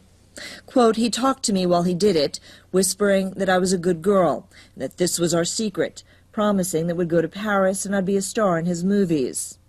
Late Sunday, Allen's representative responded, quote, Mr. Allen has read the article and found it untrue and disgraceful. At the time, a thorough investigation was conducted by court-appointed independent experts. The experts concluded there was no credible evidence of molestation, that Dylan Farrow had an inability to distinguish between fantasy and reality, and that Dylan Farrow had likely been coached by her mother, Mia Farrow. No charges were ever filed. The allegations first came to light in 1992, but the letter and recent tweets are putting them back in the spotlight and back in the court of public opinion. Mia Farrow displayed her contempt for her ex in January as the 78-year-old Allen was being honored by his peers at the Golden Globe Awards, tweeting, "A woman has publicly detailed Woody Allen's molestation of her at age 7. Golden Globe tribute showed contempt for her and all abuse survivors." I don't believe that an accusation should be enough to derail someone's career or diminish their reputation or standing in any community. Yeah. I mean, it's an accusation. Anyone can make an accusation against anyone. Yeah, what do they want, the Salem witch trials? Well, someone accused you, so you must be guilty. I mean, I could be like, I could come on here and be like, Ben sexually molested me. How dare you support this podcast knowing that? It doesn't make any sense. I mean, I'm not saying that the guy is innocent, nor am I saying he's guilty. I'm just saying that I don't know, and nor does anyone else. Shit, TJ, I gave you the money, and we already talked about that. So Yeah, TJ. Sorry. About that now. I think there was a written agreement, TJ. It was just an easy example. Farrow's son Ronan followed suit, making no effort to veil disgust for his father. Missed the Woody Allen tribute? Did they put the part where a woman publicly confirmed he molested her at age 7 before or after Annie Hall? It's all part of the complicated story that is Woody Allen's personal life. The couple separated after 12 years when Mia Farrow discovered Allen was having an affair with her adopted daughter, Suni, who is now Allen's wife. The same year, Dylan And has been for some Allen time. I mean, I want to point out that there's obviously something there beyond just like some sort of predatory thing on his part. I mean, he's been married to Suni for, I don't know, 20 years now? Yeah, it's been a while. It's been a long time. I mean, I don't want to really know what more they want. They want him to come out and say, I did this. I mean, if he's saying he didn't and they're saying he did and there's no evidence. They want a Roman Polanski him. Since they can't get the real Roman Polanski, he's like the next thing. The next best thing. had allegedly touched her inappropriately. Allen has consistently denied the claims and was never charged. But the allegations have tainted his image for 2 decades. Now Dylan, breaking her silence and admonishing some of Hollywood's most celebrated by name, for, in her words, turning a blind eye by continuing to work with Allen. Quote, others are still scared, vulnerable, and struggling for the courage to tell the truth. The message Hollywood sends matters for them. She goes on to write, Woody Allen is a living testament to the way our society fails the survivors of sexual assault and abuse. Allen's lawyer I don't understand what they expect us to do. Are we just supposed to take an accusation at face value and just say, well, you were accused, therefore you must be guilty? It was investigated, according to what they said earlier. It was, and actually some papers from it leaked today, and they kind of go a little bit more deeply into the psychological reasons why they believe that she wasn't molested, that she was coached by her mother. Now, obviously, that's not definitive proof that it didn't happen, but, Did these accusations come out after the affair with the Korean daughter? I do not believe so. I No? think they came out before. I think they came out actually during the during? divorce proceedings or whatever. Mm. I'm not exactly sure. Okay. I mean, on the obviously they have a very timeline there. strained relationship, and there's bias on both sides. But I mean, no one really knows. That's the whole thing. I mean, there's reasonable doubt. So I mean, I don't really think he should be charged if there isn't, clear evidence. that he did it. There's really no one talking about him being charged. but there is this massive push that they're saying he should be. What they're really saying is that other people in Hollywood should refuse to work with him, that his movies shouldn't be funded, that he should not be respected as a filmmaker or whatever, on the basis of, hey, someone has made this accusation against him. I just don't buy it. They basically want a witch trial. You know, we saw you behind the fucking barn. So they want you're summoning Satan. You know? Guilty until proven innocent. Yeah. Responding, quote, "It is tragic that after 20 years, a story engineered by a vengeful lover resurfaces after it was fully vetted and rejected by independent authorities." Deborah Farrick reporting. And now the timing of Dylan Farrow's open letter has Woody Allen's camp fuming. Allen's attorney said his client will respond, and then he went on to say this, let me quote him, "The one to blame for Dylan's distress is neither Dylan nor Woody Allen." Yeah, so there's an official spokesman. Actually, that was Woody Allen's attorney. The one to blame for Dylan's distress is neither Dylan nor Woody Allen, blaming Mia Farrow, basically. If in fact it was not, if in fact Allen did not do that, then it probably is Mia Farrow who, pushed for that to happen. The next clip we have here is actually an actress. I have her picture up right now. She dated Woody Allen when she was 16, 17 years old, and she's actually coming to his defense. Which, if I were Woody Allen, I wouldn't want my former teenage girlfriends coming to my defense. Yeah, not the best character witness, really. Yeah, but here she is. First of all, I was hardly corrupt. By the way, her name is Stacey Nelkin, I believe it, and she did star in a lot of movies. I've never heard of her. Yep. I was more than willing and very happy to be with somebody who was older. At the time, Woody didn't really hang out with Mia's kids. He was not into the family thing quite so much. So, him being around Suni as a young girl, he was hardly a father figure to her because she had a father. Her adoptive father was Andre Previn, not Woody. So you personally have no issue with what he did? Oh, no, not at all. I think it was very inappropriate. And I think Mia, had every right to be completely enraged. However, there's anger and being upset, and then there are making accusations against a man and calling him a child molester. These accusations came on the heels of a horrible custody battle. Okay, so yes, this seems to confirm my belief that the time frame was that the custody battle was going on, and then all of a sudden, Woody Allen must have molested this girl. Well, and also, she also brought into light that Woody Allen was not the adoptive father of their Korean child. It was actually Mia Farrow's previous husband. You know what I think the Farrows are really playing to is that Americans do not like complicated stories that have a lot of, little minutia and distinctions that need to be made.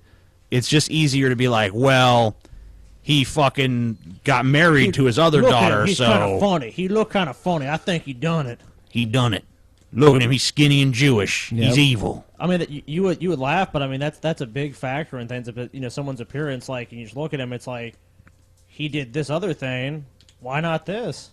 He did this other thing that's vaguely analogous on a superficial level. Yeah, exactly. Therefore, extremely upset.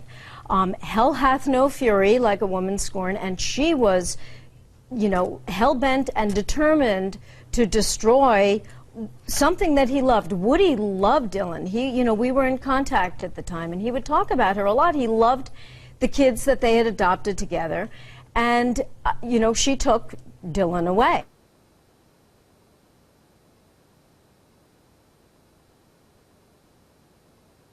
Like to say, my heart goes out to Dylan because I believe that she believes this happened. And I believe that she's been in a lot of pain for many, many years. And she really was the unfortunate victim of this horrible scandal. So do you feel that Dylan Farrow is pathologically believing that she was molested? I don't know if she was or not. I mean, I'm just saying that I don't see how anyone can possibly pronounce any sort of judgment. I can understand people having gut feelings one way or the other. Yeah, there's no objective. But there's 7 years no old is pretty young to have clear memories. That's I mean, another and factor. this is this is a child that was subjected to people who are experts in child psychology, who are paid to determine whether or not something like this is actually taking place, and they said no, we don't. She seems coached. She doesn't see this. She doesn't talk about this like it's something that actually happened to her. I don't know. My gut feeling is that he's innocent, but I don't know. No one else knows. I don't understand how anyone can make pronouncements either way. You have two very biased parties giving you two different stories. So I mean, they can't really expect the public or people that are going to weigh on this to be like, oh well, what's the objective view, or what's are they going to be? It's basically either going to side with like, oh, they don't care about rape survivors, or Woody Allen's innocent. I mean, there's no way for any of us here to make a determination about some event we did not witness. And there's no clear evidence, but any objective evidence we're seeing is that from impartial third parties is that he did not do it. So I mean, I have to agree with you, TJ. I don't think there's anything else we can really say. Yeah, I think we're going to go to a break at this point, and when we come back, we will be talking about the Ken Ham Bill Nye debate. We actually have quite a few Ken Ham clips that we will be playing and responding to. Yeah, basically we decided, Bill Nye, we agreed with pretty much everything he said, so we've cut Bill Nye out from the debate, and we are going to debate Ken Ham and all of his points from the last debate. So everybody stay tuned on the Drunken Peasants podcast. We'll be right back, and don't forget to hit the like button, subscribe, and like us on Facebook, and follow us on Twitter. And make sure to smoke lots of pan. Smoke pan every day. Hey.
We are back here on the Drunken Peasants podcast.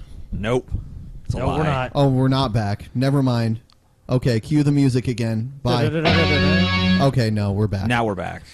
Hold on, Scotty. I thought we fired you. Why are you still here? Get the fuck lost, Scotty. I'm like the guy that just like shows up at the party. That's you know? it. I'm beating the shit out of Were you Scotty. invited? Yeah, I totally was invited. Fucking- Who did it? Ow! Ow! He's baiting me. Sweet Yes. Jesus. Scotty's dead. We have another awesome viewer comment that we're going to cover here. Viewers. This is by Gabriel MG. Did you use your Talking machine? shit about our friend Jacqueline. Use your who- machine to read the comment. Jacqueline honestly seemed, outside religion of course, like an intellectual lightweight on many of the topics pertaining to politics and economic stuff. Economic stuff, at least in comparison to TJ and his male cohorts. Is that us? Yes. Okay. We're like in the Roman. I'm gonna- We're in the Roman military now, Ben. We're going to change the name of the show to the TJ and his male cohorts. Woo! You kind of wonder if the Amazing Atheist would even promote this bimbo if she wasn't an atheist female. First of all, He shredded her. first of all, she came out. She didn't have to do this. And another thing, when it comes to, like, we blindside our guests when it comes to every single story that's going to be talked about. Like, there's no, like, on most shows you see guests are sent, like, an agenda. Like, here's what we'll be discussing, so, you know, have things to say on all these topics. Completely extemporaneous. Yeah, and it wasn't like she's already successful enough on YouTube. She didn't have to do our show. She has way more subscribers than us. She was on with us for the full 3 fucking hours. So who the fuck are you to talk shit about her, honestly? Yeah, Gabriel MG, you fucking sack of shit. We're gonna stomp on your head and testicles. So We're gonna feel kill that you. pain. Feel that pain. We're gonna murder you, Gabriel MG. We come into your fucking house and we cut your fucking you, head off. Gabriel. Hold on, wait. No, Fuck you. I recognize this guy, Gabriel MG. He is a intellectual heavyweight. Who are we to criticize the great Gabriel MG? He's up there with like Noam Chomsky and He's people like that. he's so important. He doesn't even have a picture Yes. next to his YouTube. He's handle. a No, little that blue is icon. that is his picture. He's, No, you know what? he's in the Blue Man group. I can't believe I didn't recognize him. Yeah, he's in the Blue Man group. Gabriel MG. Thanks for your comment, Gabriel MG. Yeah. on Jacqueline. We love you. Yeah. We love you, Gabriel. Next, we're going to move on to the debate between Bill Nye and Ken Ham. Ken Spam. Retard. And the thing is about it is, Bill Nye, we cut him out of most of it. At the end, we have a little snippet, his closing statement, which says a lot. But Bill Nye the Science Guy. we're going to debate Ken Ham. We're going to debate what he said in each clip. And Ken Ham the bullshit man. It's kind of funny because I forgot about Ken Ham after I watched Religulous. I was kind of like, oh, that crazy guy that runs the dinosaur museum down in Kentucky. The Flintstones Museum, Yeah. I like to call it. Yeah, because they have like kids riding dinosaurs with saddles on them. Well, they have like a dinosaur with a saddle, and they're like, this is how it was. I think my grandpa probably rode a dinosaur around though, so that's kind of cool. I think you know. They were different times. You know, they didn't Yeah, have- my great-great-granddaddy was a T-Rex Well, farmer. They didn't have cars then. You have to understand, TJ. You have to understand that T-Rexes were like giant chickens. And that's what the Bible And says. pterodactyls were used for like air transportation, right? Yes. Oh, okay. The funniest thing about the whole debate was, you know, Bill Nye was coming from a scientific point of view and matching facts with evidence, and then Ken Ham's whole thing is taking evidence and trying to make it fit with the Bible. So he starts with a predetermined point of view and then tries to make the evidence fit with it. It's like the flip side. Like it's a variation on guilty until proven innocent. This is where you start with a conclusion and work your way back from there, and ignore all evidence that contradicts your conclusion. This is Ken Ham's opening statement at the debate. Well, good evening. I know that not everyone watching this debate will necessarily agree with what I have to say, but I'm an Aussie and live over here in America, and they tell me I have an accent, and so it doesn't matter. You know, it's kind of funny. I know Ray Comfort is from New Zealand, all the Aussies out there. I know to Americans, your accents sound the same. Yes. But what I've heard Ray Comfort start interviews this exact same way. Yeah, I have an accent. You know, Like that's the problem. Yeah, whatever, man. Like, I don't care. Yeah, we're like, just. okay, we don't care if you're a Kiwi or an Aussie. You know, it doesn't really affect the debate. That's not even an issue. I have an accent. I can't do his accent. What I say, some people tell me, we just like to hear saying it. So I hope you enjoy me saying it anyway. Well, the debate topic is this: is creation a viable model of origins in today's modern scientific era? You know, when this was first announced on the internet, there are lots of statements like this one from the Richard Dawkins Foundation: scientists should not debate creationists, period. And this one from one of the discovery.com websites: should scientists debate creationists? You know, right here I believe there's a gross misrepresentation in our culture. We're seeing people in being indoctrinated to believe that creationists can't be scientists. I believe it's all a part of secularists hijacking the word science. I want you to meet a modern-day scientist who is a biblical creationist. My name. So what he's about to do is he's going to play little video snippets from scientists who are also creationists. There's a common misconception that alchemists cannot also be chemists. And lead cannot be turned into gold. Yeah, so there's a strange notion that magicians who believe in magic and dragons can't be imperial rational people. Empiricists. So the people you're about to hear are scientists. They really are. And there are people that Ken Ham asked to kind of testify on his behalf. And it's kind of funny because one thing that I noticed during his whole slideshow thing, it really reminded me of a Kent Hovind slideshow when he was doing it. You're a fucktard, aren't you, Kent? I want you to meet a modern-day scientist who is a biblical creationist. My name is Stuart Burgess. I'm a professor of engineering design at Bristol University in the UK. My name is Stuart Burgess. I'm a professor of engineering design at Bristol University in the UK. I live in a realm of pure echo. 130 scientific papers on the science of design in engineering and biological systems. From my research work, I have found that the scientific evidence fully supports creationism as the best explanation to origins. I've also designed major parts of spacecraft launched by ESA and NASA. So here's a biblical creationist who's a scientist who's also an inventor. And I want young people to understand that. You know, the problem, I believe, is this: we need to define terms correctly. We need to define creation, evolution in regard to origins, and we need to define science. And in this opening statement, I want to concentrate on dealing with the word science. I believe the word science has been hijacked by secularists. Now, what is science? Well, the origin of the word comes from the classical Latin scientia, which means to know. And if you look up a dictionary, it'll say science means state of knowing, knowledge. But there's different types of knowledge, and I believe this is where the confusion lies. And look, there's experimental... I've read the Bible, and I know it's true. That is science. Yeah, he goes. That's pretty much his closing statement. I love his he brings on the engineer, who I'm sure is reasonably accomplished as an engineer, but that's not really, he's not really in the life sciences. This is not some preeminent biologist who's saying evolution is bullshit. Even if he were, does it really make a difference? Because where is the facts and evidence to back it up? You can pull out some guy like, this guy has all these degrees and he has all this prestige, but if he's saying something that's total nonsense that evidence does not support, does it really matter? Yeah, I mean, it's an argument from authority. Like, hey, ignore the evidence because, hey, we have this guy. We produced this guy who's an engineer of some note who believes in creationism. Therefore, creationism is true. Observational science, as we call it. That's using the scientific method: observation, measurement, experiment, testing. That's what produces our technology: computers, spacecraft, jet planes, smoke detectors, looking at DNA, antibiotics. But somehow it magically fails when it comes to evolution. It can produce, like, when the scientific method is applied to the present, it can produce all of these technological wonders. But when we try to apply it to the past, then all of a sudden it's fucked up and wonky. Magically. And vaccines. You see, all scientists, whether creationists or evolutionists, actually have the same observational or experimental science. And it doesn't matter whether you're a creationist or an evolutionist, you can be a great scientist. For instance, here's an atheist who is a great scientist, Craig Venter, one of the first researchers to sequence the human genome. Or Dr. Raymond Damadian. He is a man who invented the MRI scanner and revolutionized medicine. He's a biblical creationist.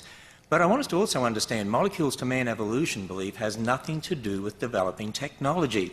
You see, when we're talking about origins, we're talking about the past. We're talking about our origins. We weren't there. You can't observe that, whether it's molecules to man evolution or whether it's a creation account.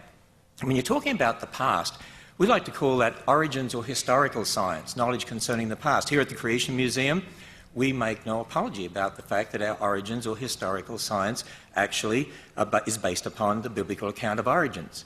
Now, when you research science textbooks being used in public schools, what we found is this.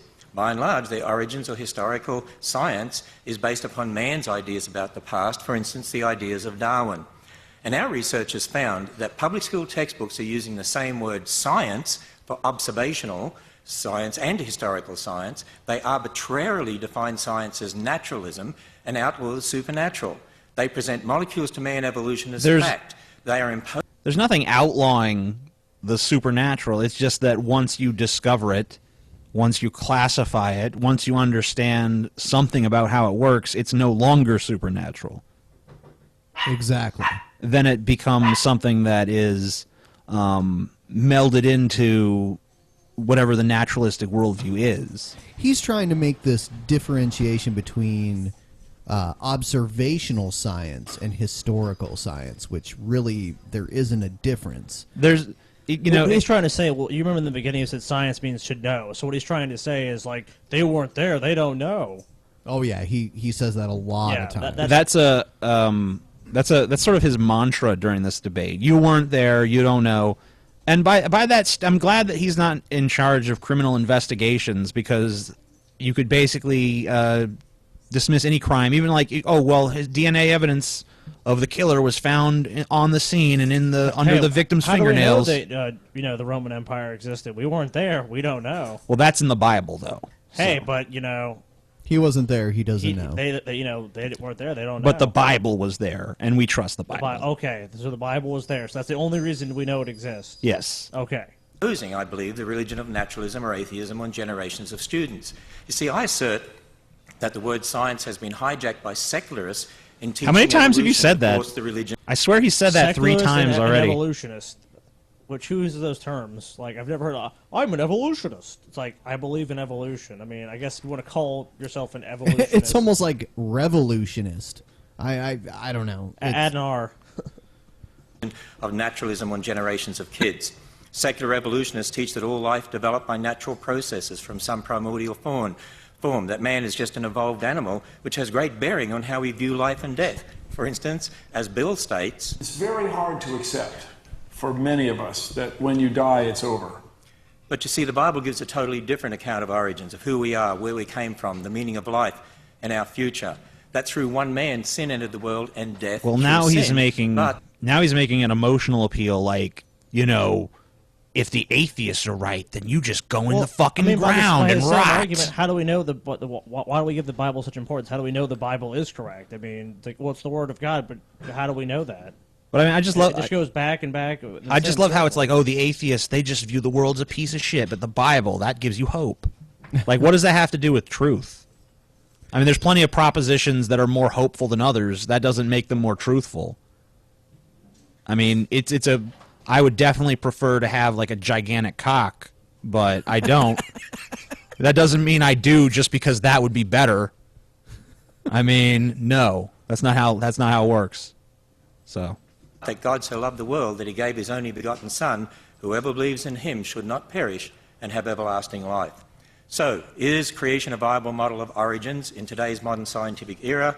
I say the creation-evolution debate is a conflict between 2 philosophical worldviews based on 2 different accounts of origins or science beliefs, and creation is the only viable model of historical science confirmed by observational science in today's modern scientific era. Bullshit. He almost sounds exactly like Venom Fang X. If you go back like 5-6 years ago, the type of videos Venom Fang X used to make. Oh yeah, that's so true. Yeah. They all read from the same basic script and drink from the same fountain of bullshit, so it's no wonder that they regurgitate each other's talking points. Oh, of course. Of course, I mean, pretty much any group will do that to an extent, but I mean, when it just becomes more apparent when what the message being preached is such obvious bullshit. And notice that this isn't a scientific debate, this is a philosophical debate. And I mean, that's like, all it is. there is no debate within the scientific community. Just because you can rattle up a few scientists who support creationism, that doesn't represent any sort of like reasonably large cross section of scientists. The vast majority of scientists do accept evolution. Even the ones who are religious, for the most part, accept that evolution happened. Yeah, I mean, there are even scientists that are also Catholic priests that work for the Vatican Observatory, for example, that do not accept the creation myth. Basically, as a scientist, as a true scientist, you cannot accept that. So these people that believe in the Bible are still scientists, and they take science as fact, and they take the Bible as allegory. It's like in Star Trek, where the Klingons basically have this primitive civilization, and then they're civilized. A Federation attempts to civilize them and gives them all this futuristic technology, which they then use to just continue fighting their, the conflicts they were already entrenched in. This is the same thing. It's just like, hey, this old world philosophy that's totally incompatible with modernity is now being spread by the means of technology that it could never have produced itself, because its views are so antithetical to any sort of environment that could actually produce, the technological wonders that allow something like this debate to even happen. And I mean, it's not Your like... report describes how rational these people are. Millennia ago, they abandoned their belief in the supernatural. Now you are asking me to sabotage that achievement, to send them back into the dark ages of superstition and ignorance and fear? No! Yeah! That was just all too appropriate. It was. Yeah, it was completely appropriate. So the last clip we heard was Ken Ham's introduction. So here's a few more snippets of things he had to say throughout the debate. Reminding everyone, we did cut Bill Nye out. We're going to debate Ken Ham almost as if Bill Nye wasn't even there. And actually, he was very quiet every time he got on stage. Well, the debate topic was, is creation a viable model of origins in today's modern scientific era? And I made this statement at the end of my opening statement. Creation is the only viable model of historical science confirmed by observational science in today's modern scientific era. And I said, what we need to be doing... If only is the damn actually scientists would defining acknowledge our it. terms, and particularly three terms: science, creation, and evolution. Now, I discussed the meaning of the word science and what is meant by experimental or observational science briefly, and that both creationists and evolutionists can be great scientists, for instance. I mentioned Craig Venter, a biologist. He's an atheist, and he's a great scientist. He was one of the first researchers to sequence the human genome. I also mentioned Dr. Raymond Damadian, who actually invented the MRI scanner. I want you to meet a biblical creationist who is a scientist and inventor. Hi, my name is Dr. Raymond Damadian. I am a young Earth creation scientist and believe that God created the world in 6 24-hour days, just as recorded in the book of Genesis. By God's grace and the devoted prayers of my godly mother-in-law, I invented the MRI scanner in 1969. The idea that scientists who believe the Earth is 6,000 years old cannot do real science is simply wrong. Well, he's most adamant about that. And actually, he revolutionized medicine. He's a biblical creationist. And I encourage children to follow. I think it's important to note that it is very possible for people to compartmentalize certain aspects of their beliefs and personality. And, I think that when you're inventing the magnetic resonance imaging system, whatever, it's not really going to come into play the age of the Earth or, how life was created. That's not even something that you're going to be addressing. Yeah, it's completely irrelevant to the subject. Yeah, and it doesn't really lend any credibility. I mean, the fact of the matter is that the majority of the scientific community believes in evolution, accepts evolution. In fact, many who work in biological sciences or genetics, they couldn't even do their job without evolution, because everything they do is contingent upon the fact that this happened. But TJ, you weren't there. You don't know. Oh, yeah. I'm sorry. I forgot. You would have to have been there for millions of years watching these animals evolve to prove that. But even then, it would be impossible because the Earth is only, what, 6,000 years old? You ever seen a chimp give birth to a human? Why are there still monkeys, TJ? Why are there still monkeys? I don't have facts to back this up. Maybe Ken Ham's mom. People like that and make them their heroes. Let me introduce you to another biblical creation scientist. My name is Danny Faulkner. I received my PhD in astronomy from Indiana University. For 26 and a half years, I was professor at the University of South Carolina, Lancaster, where I hold the rank of Distinguished Professor Emeritus. Upon my retirement from the university in January of 2013, I joined the research staff at Answers in Genesis. I'm a stellar astronomer. That means my primary interest is stars, but I'm particularly interested in the study of eclipsing binary stars. I wonder. And I've published. I wonder if that means that he believes that the light from the stars was created already on its way to Earth, because the light from some of these stars takes millions of years to reach us, billions of years, I think, in some cases. That was something that Bill Nye mentioned. Was, you know, if you only believe that the universe is 6,000 years old, how is it that these stars that are, you know, tens of thousands of light years away, if not more, are visible in the night sky? God. Yeah, so I mean, that's the only possible response they can have is God. God just made the light on its way here TJ, because he figured do you we'd remember enjoy the show. Do you remember that crazy guy that it was like you were like debating him through like email or something? He was like, okay, well, if you flip a coin, how do you know what it's going to land on or whatever? You know, heads or tails or roll a dice. And he remember his answer: God decides. There's no probability. God decides. Yeah, well, basically the evidence he gave me for God was, he said, well, I was in this car crash, and they said that the odds of me surviving were 1 in a million. And I'm like, okay, so you were just the 1 in a million then? And he's like, no, it's because God decided. I was like, okay, well, if you flip a coin, and there's a 50% chance it's going to be heads, and there's a 50% chance it's going to be tails, and it lands on tails, does that mean God decided? And he said, yes.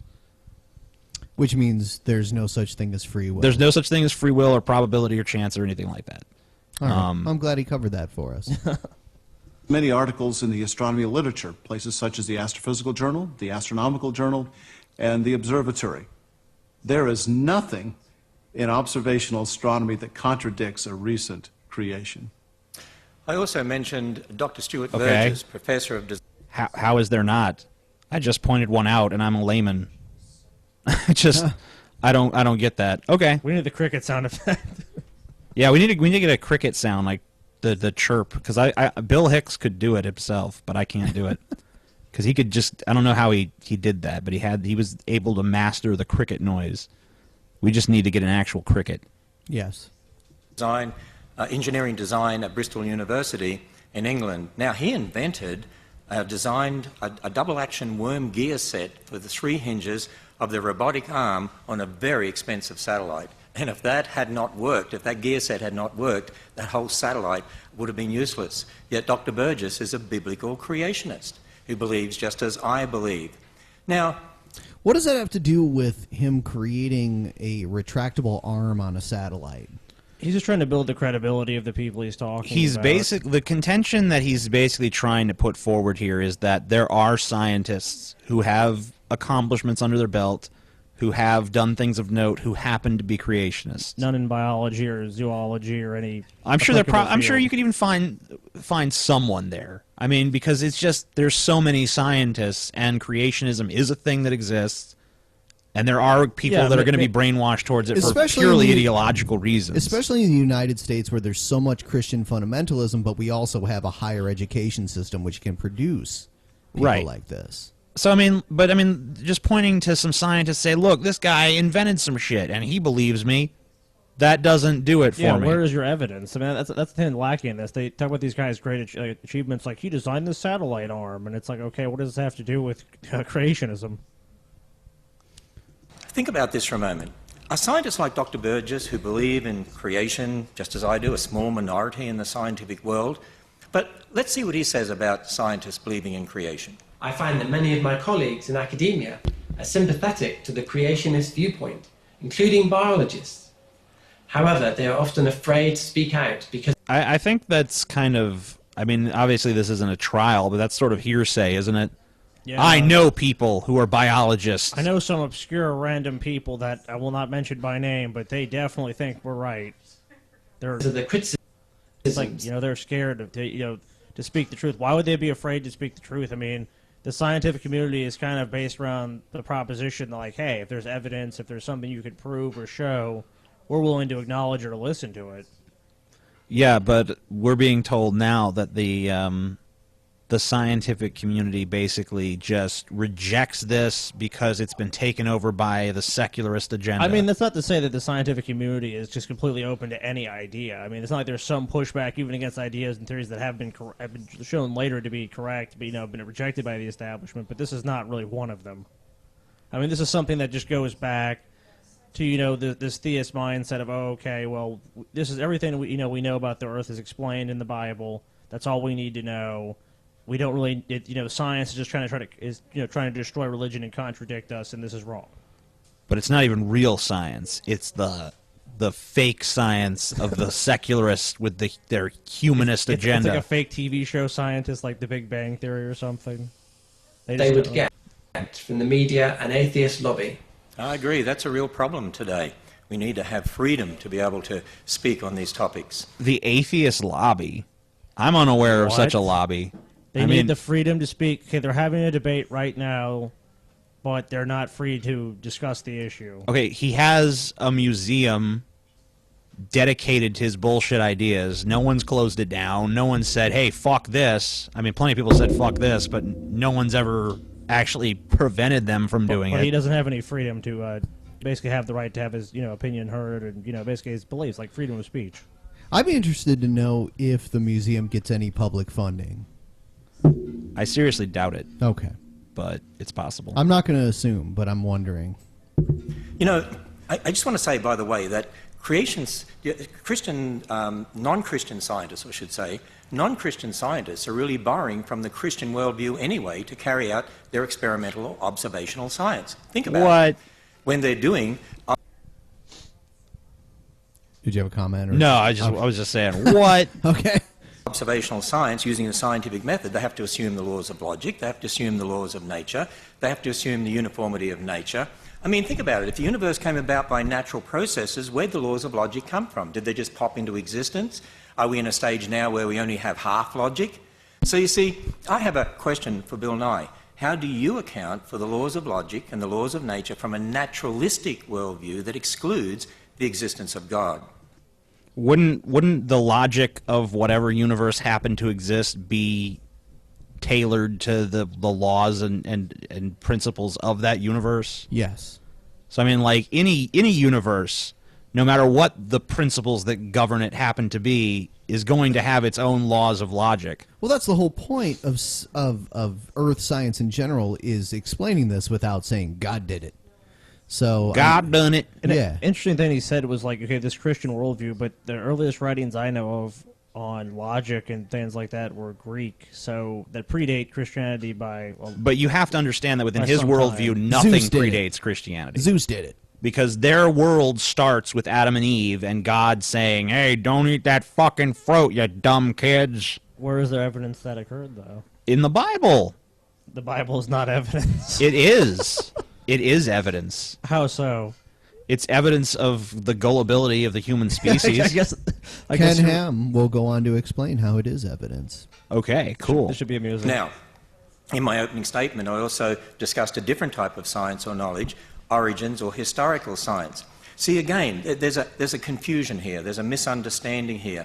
People, by and large, have not been taught to look at what you believe about the past as different to what you're observing in the present. You don't observe the past directly. Even, you know, when you think of... Okay, but like, you understand that you know, things that happen in the past, they can still leave evidence behind. Like, if you go to a crime scene and there's, you know, hey, this guy's DNA is all over the place, and, you know, his skin is under the victim's fingernails, and, you know, he took out a giant life insurance policy on her 2 weeks before he killed her. I mean, you know, there's things that you can look at and say, aha, I can piece this puzzle back together. And he's basically saying, no, you can't do that. That's impossible. The only way to do that is either reading the Bible or having been there. Yeah. About the creation account. I mean, we can't observe God creating. We can't observe the creation of Adam and Eve. We admit that. We're willing to admit our beliefs about the past. But see, what you see in the present is very different. Even some public school textbooks, actually, well, they sort of acknowledge the difference between historical and observational science. Here is an earth science textbook that's used in public schools, and we read this. In contrast to physical geology, the aim of historical geology is to understand Earth's long history. And then they make the statement, historical geology, so we're talking about historical science, tries to establish a timeline of the vast number of physical and biological changes that have occurred in the past. We study physical geology before historical geology because we first must understand how Earth works before we try to unravel its past. In other words, we observe things in the present and then, okay, we're assuming that that's always happened in the past and we're going to try and figure out how this happened. See, there is a difference. That's not even an accurate summation of how that process works. I don't know what's going on. It's like this guy's drunk at a bar rambling. Oh, my. Difference between what you observe and what happened in the past. Let me illustrate it this way. If Bill Nye and I went to the Grand Canyon, we could agree that that's a Coconino sandstone in the Hermit Shale, and there's the boundary. They're sitting one on top of the other.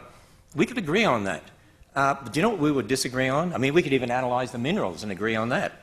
But we would disagree on how long it took to get there. Yeah, but only because you're stupid. Like, the fact that you come to this disagreement doesn't show the science is irrelevant. It shows that you're a moron. But see, none of us saw the sandstone or the shale being laid down. There's a supposed 10 million year gap there, but I don't see a gap. But that might be different to what Bill Nye would see. But see, there's a difference between what you actually observe directly and then your interpretation in regard to the past. Okay. The difference between Bill Nye's interpretation would have facts and evidence backing it up, whereas Ken Ham's would have the Bible. And I don't understand. He just a moment ago was like, and I understand we want there to see Adam and Eve and blah blah blah. So like, and I never heard the part where he justified why that's okay. I never heard why his own logic doesn't apply to him and his bullshit. He addressed like, and by the way, my shit, I wasn't there either.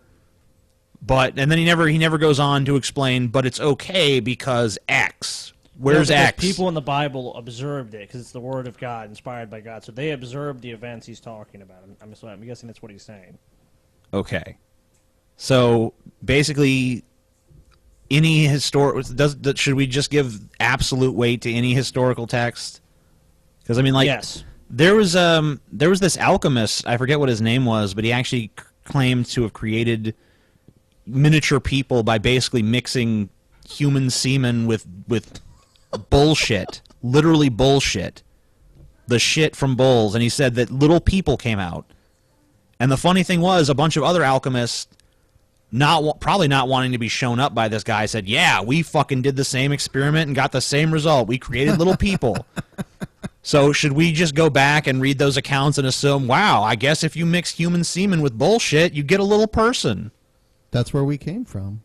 Because someone wrote it down in a book and observed it at some point, or claimed to have observed it. Well, because, as we all know, lying wasn't invented till around, like, 1980, so pretty much anything before that must be true. That was the year Ronald Reagan got elected.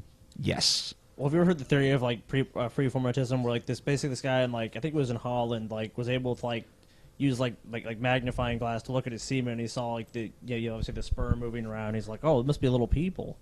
And I actually think that's what it was when they were having sex. Was it was like basically like a little person was going into the woman and came out as like a baby. Well, I mean, that's kind of true. I mean, but they thought it was actually like a very miniature human, Like a little miniature, fully formed human, like swimming around, like, wee, this is fun. When I was at the Goddard Space Center a number of years ago, I met creationists and evolutionists who were both working on the Hubble telescope. They agreed on how to build the Hubble telescope. You know what they disagreed on? Well, they disagreed on how to interpret the data the telescope obtained in regard to the age of the universe. And, you know, we could go on and talk about lots of other... I fucking seriously doubt that there was anyone working on the Hubble telescope that was a creationist. And if there was, I think like it was probably a fucking few people. It was probably the person welding all the parts together. Yeah, I don't buy it. Similar sorts of things. For instance, I've heard Bill Nye talk about how a smoke detector works using the radioactive element americium. And you know what? I totally agree with him on that. We agree how it works. We agree how radioactivity enables that to work. But if you're then going to use radioactive elements and talk about the age of the Earth, you've got a problem because you weren't there. Oh, We've got okay. to understand parent elements. So he doesn't...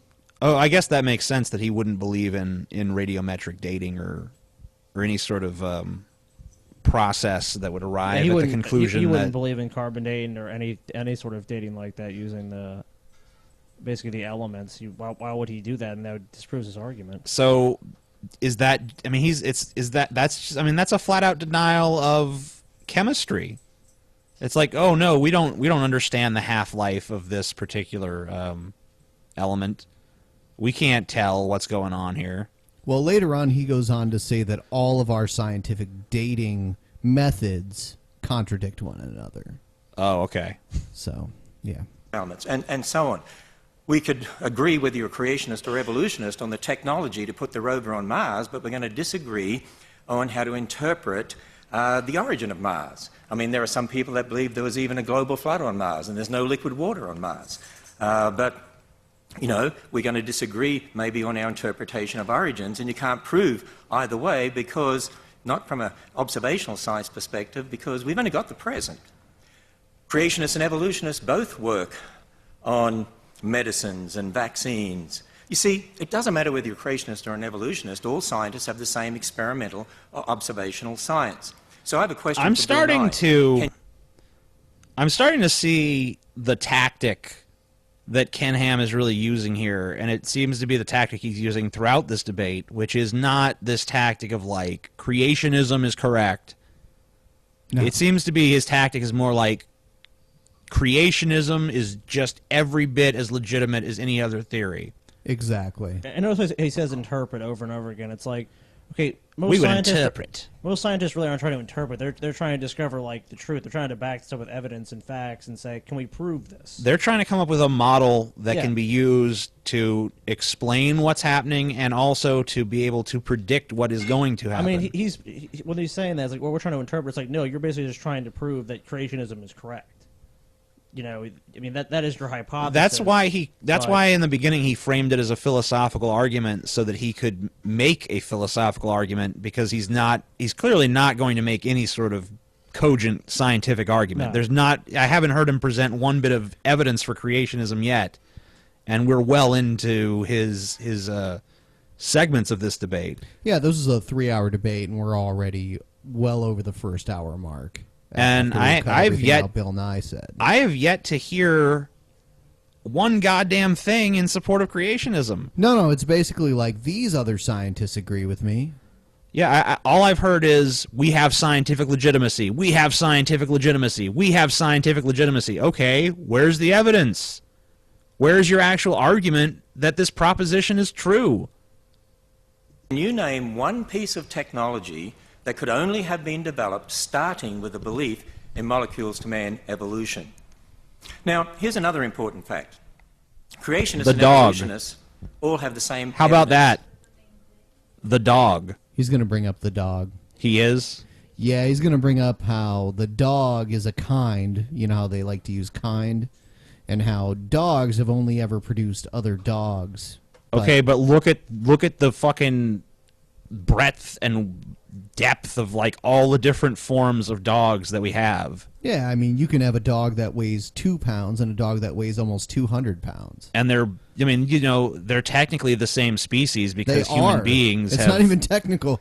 They are. Yeah, they're the same species because human beings have basically bred them in all of these different directions in all these different parts of the world. And It's unnatural selection. Yes. And they've also adapted in their own way to evolve to be, you know, basically human companions, reading like human facial expressions and body language. But look, I mean, if we kept the dog around for long enough, it seems to me like there would come a point where there would be certain dog breeds that would be a species unto themselves if that process just continued on for, say, you know, however, whatever amount of time it takes for something like that to happen. A kind of interesting argument about dogs you could make, too, is, you know, it could have been part of dogs' evolution to just become closer to humans. Like, people could, you know, almost think, like, oh, you know, like, we're the ones responsible for this, but, I mean, in all reality, initially it might have just been these animals saw a niche, which was like, hey, these other, you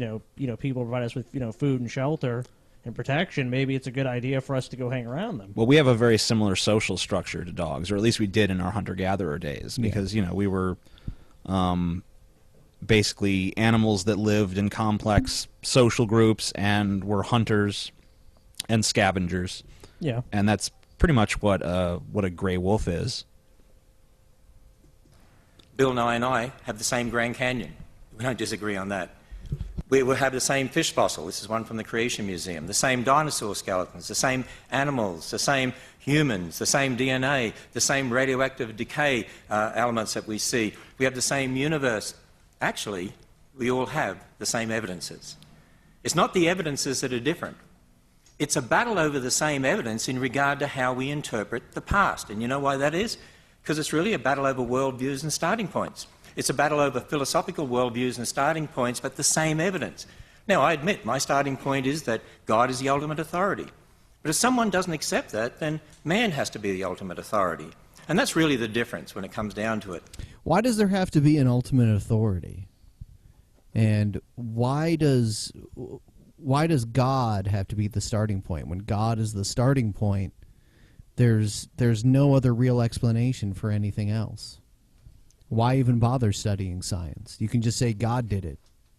Yeah, it kind of goes back to the argument like we made earlier about the one guy. It's like God decides. Like, why would you even bother doing anything or studying science? Because you already have, in his view, the basis of everything, which is God. Yeah, why not just pray for everything to happen?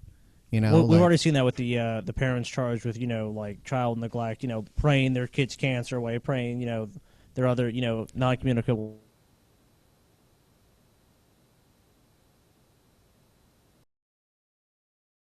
So yeah, this is just another. I would also like to point out, if I could, that nothing Ken Ham has said so far could not be applied to any other religion or conviction out there. Yeah. I mean, you could. It doesn't even matter. It barely even matters how obscure. As long as there's some segment of the population that believes in something, some of them are going to be scientists. That doesn't lend credibility to that hypothesis. I could find you plenty of fucking Muslim scientists. That doesn't mean Islam is right. I could find you plenty of scientists who think that 9/11 was an inside job. That doesn't mean that 9/11 was an inside job. I could find you tons of scientists who fucking... I might even be able to find you one that believes in Santa Claus. Doesn't mean Santa Claus is real. Yeah. I actually do believe in Santa Claus, you know. But you're not a scientist. But damn it, Scotty, you're fired. I know. Again. Shit. You're only the You see, scientist I've of been firedology. emphasizing the difference between historical origin science, knowledge about the past when you weren't there, and we need to understand that we weren't there. Or How many experimental times? observational science. You want that, TJ. You want that. You That's- want fucking that. You That's- don't know. You want that. That's his number one argument. You weren't there. Nobody was there. I walked into this room, and my mom had a gunshot in her head, and my dad was standing over holding the gun with smoke coming out of the barrel. Did you see him shoot her? Well, no. Well, you want that. It's funny because was he there when all the biblical shit happened? He's No. already admitted he wasn't, and I've yet to hear the explanation for why that's okay. He didn't refute that. Science, using your five senses in the present, the scientific method, what you can directly observe, test, repeat. There's a big difference between those two. And that's not what's being taught in our public schools, and that's why kids aren't being taught to think critically and correctly about the origins issue. Wow. Irony! Just don't go down to Texas and Louisiana, because they do teach that there. Irony. This is the reason why kids aren't being taught to think critically. Yeah, just blindly accept whatever Ken Ham is I telling you. love how his definition of critical thinking is to surrender your thought process to a 2,000-year-old anthology of even older myths that are contradictory from one book to the next, sometimes contradictory within the same book. I mean, there's two different accounts of Genesis, for fuck's sake. With a totally... But you know, it's also important to understand... With a totally different order of events. Yeah. But you know, it's also important to understand, when talking about creation evolution, both involve historical science and observational science. You see, the role of observational science is this: it can be used to confirm or otherwise one's historical science based on one's starting point. Now, when you think about the debate topic and what I affirmed concerning creation, if our origins or historical science based on the Bible's account of origins is true, then there should be predictions from this that we can test using observational science. And there are. For instance, based on the Bible... So now he's finally getting into whatever his argument is. Yeah, this is his argument, I guess, for why the Bible can be, taken as some transcendent authority beyond all others. This is over an hour into the debate. Yes, and he's finally getting to some meat. We can test and it'll probably be using rotten. Observational science, and there are. For instance, based on the Bible, we'd expect to find evidence confirming an intelligence produced life. We'd expect to find evidence confirming after their kind. The Bible says God made kinds of animals and plants after their kind, implying each kind produces its own, not that one kind changes into another. You'd expect to find evidence confirming a global flood of Noah's day, evidence confirming one race of humans, because we all go back to Adam and Eve. Biologically, that would mean there's one race. Evidence confirming the Tower of Babel, that God gave different languages. Evidence confirming a young universe. Now, I can't go through all of those, but a couple of them we'll look at briefly. Okay. None of those, we don't have evidence confirming any of those. We have evidence to the contrary. That's why this debate is even necessary. I mean, that's literally the reason why you're here debating in the first place, is because the evidence doesn't show any of those things. Okay, let's go. After their kind, evidence confirming that. In the Creation Museum, we have a display featuring replicas, actually, of Darwin's finches. They're called Darwin's finches.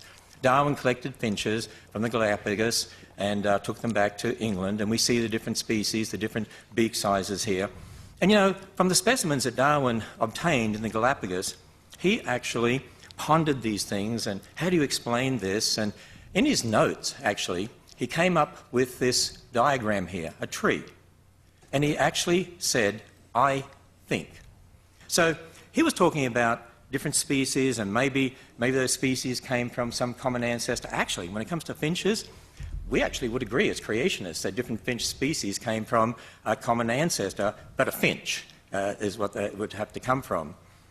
But you see, Darwin wasn't just thinking... More than any argument that the creationists make, I detest this argument that it's possible for species to change slightly over small periods of time, but it's not possible for them to change greatly over great periods of time. Well, yeah, that's like saying a car can drive 1 mile, but it can't drive 10. I mean, come on. It's the macro-micro-evolution argument. Yeah, and it's bullshit, because I would say, was Ken Ham in Ecuador, or which would be modern-day Ecuador in the Galapagos? Was he there to see Darwin collecting the finches? Because, I mean, I don't really know if Darwin really did collect those finches. Were you there? Was he there? Were you there? Well, the thing is that if you have slight changes over a short period of time, you'll have great changes over a long period of time. Right. That's want to talk about the logic of the universe, there's some 101 shit for you.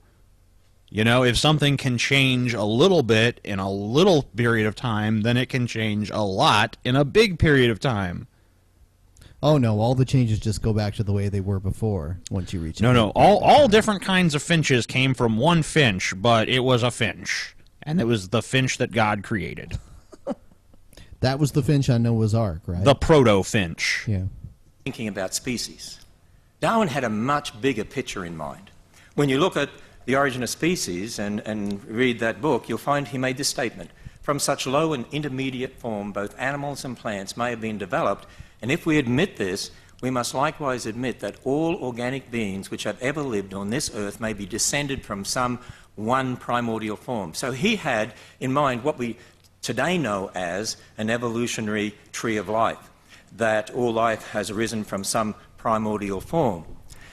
Now, when you consider the classification system, kingdom, phylum, class, order, family, genus, species, we would say, as creationists, and we have many creation scientists who've researched this, and for lots of reasons, I would say the kind in Genesis 1 really is more at the family level of classification. For instance, there's one dog kind, there's one cat kind, even though you have different genera, different species. That would mean, by the way, you didn't need anywhere near the number of animals on the ark as people think. You wouldn't need all the species of dogs, just 2, not all the species of cats, just 2.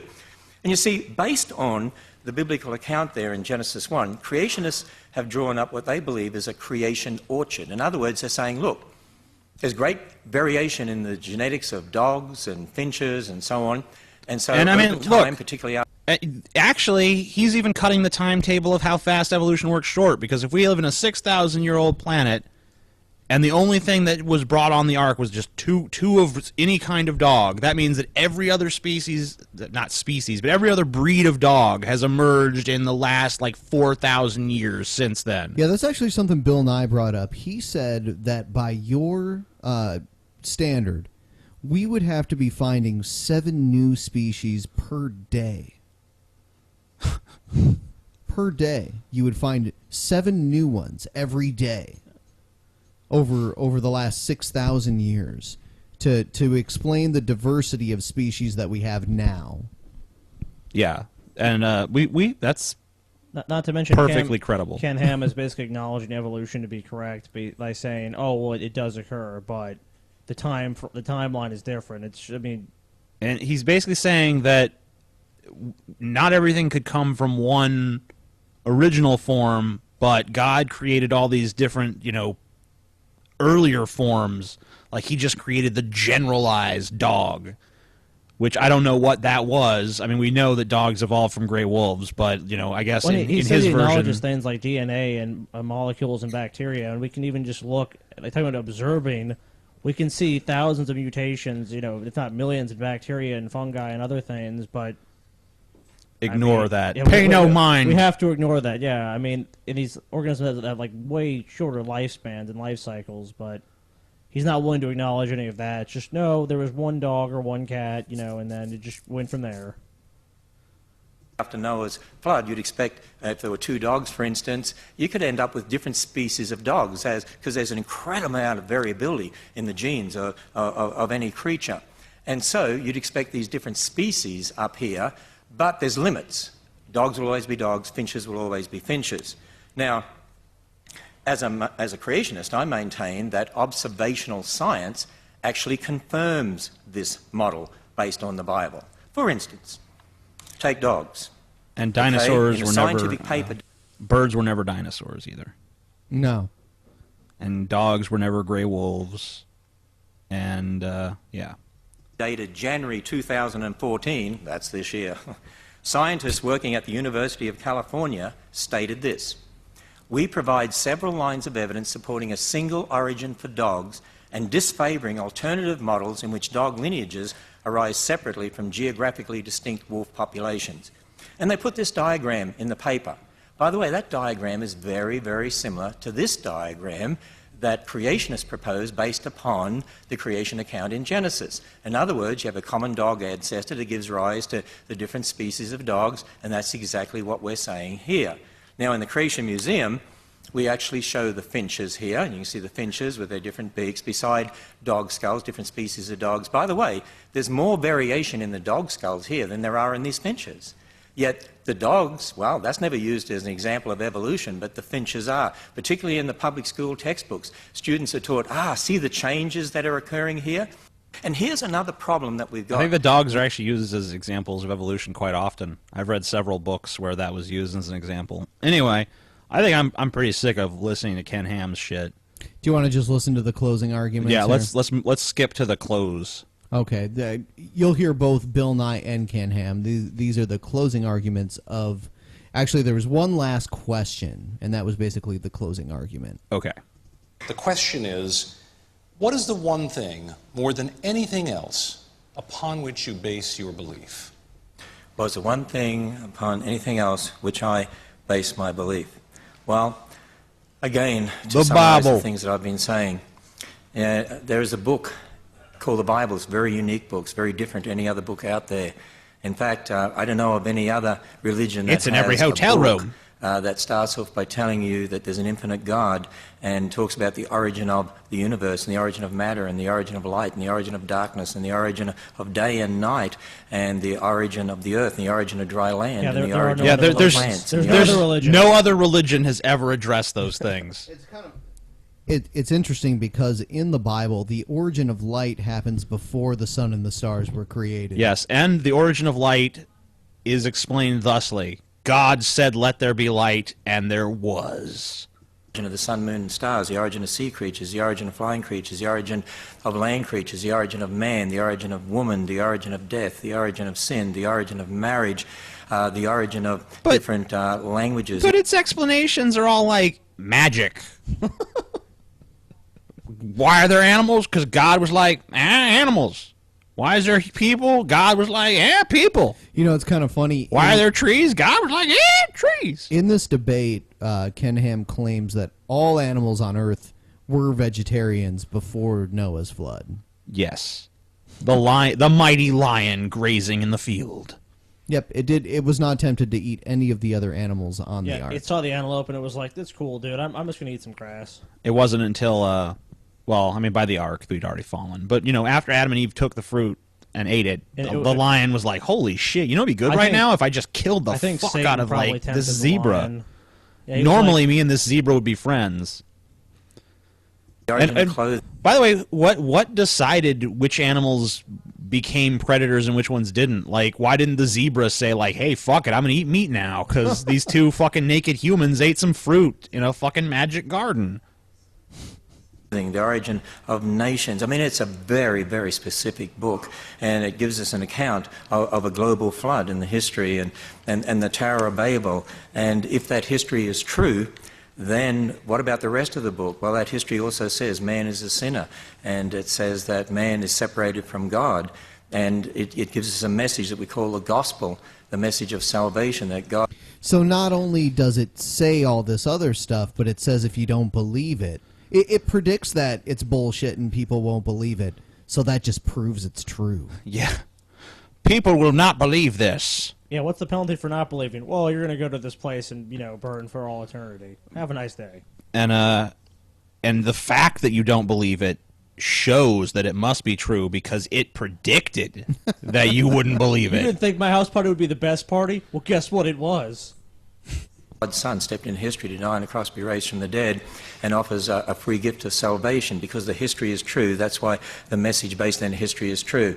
I actually went through some predictions and listed others, and there's a lot more that you can look at, and you can go and test it for yourself. If this book really is true, it is so specific, it should explain the world. It should make sense of what we see. How? The flood. Yeah, how the fuck is the Bible specific?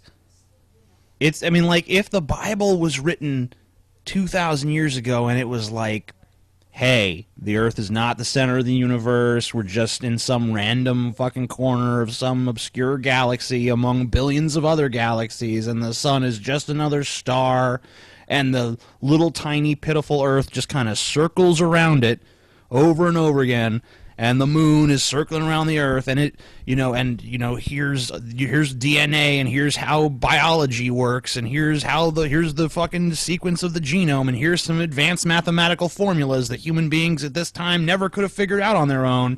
Then I'd be like, wow, maybe there's something to this fucking book. But instead it's like, hey, there was a snake, and it said, eat the fruit, and they did, and that's why there's sin.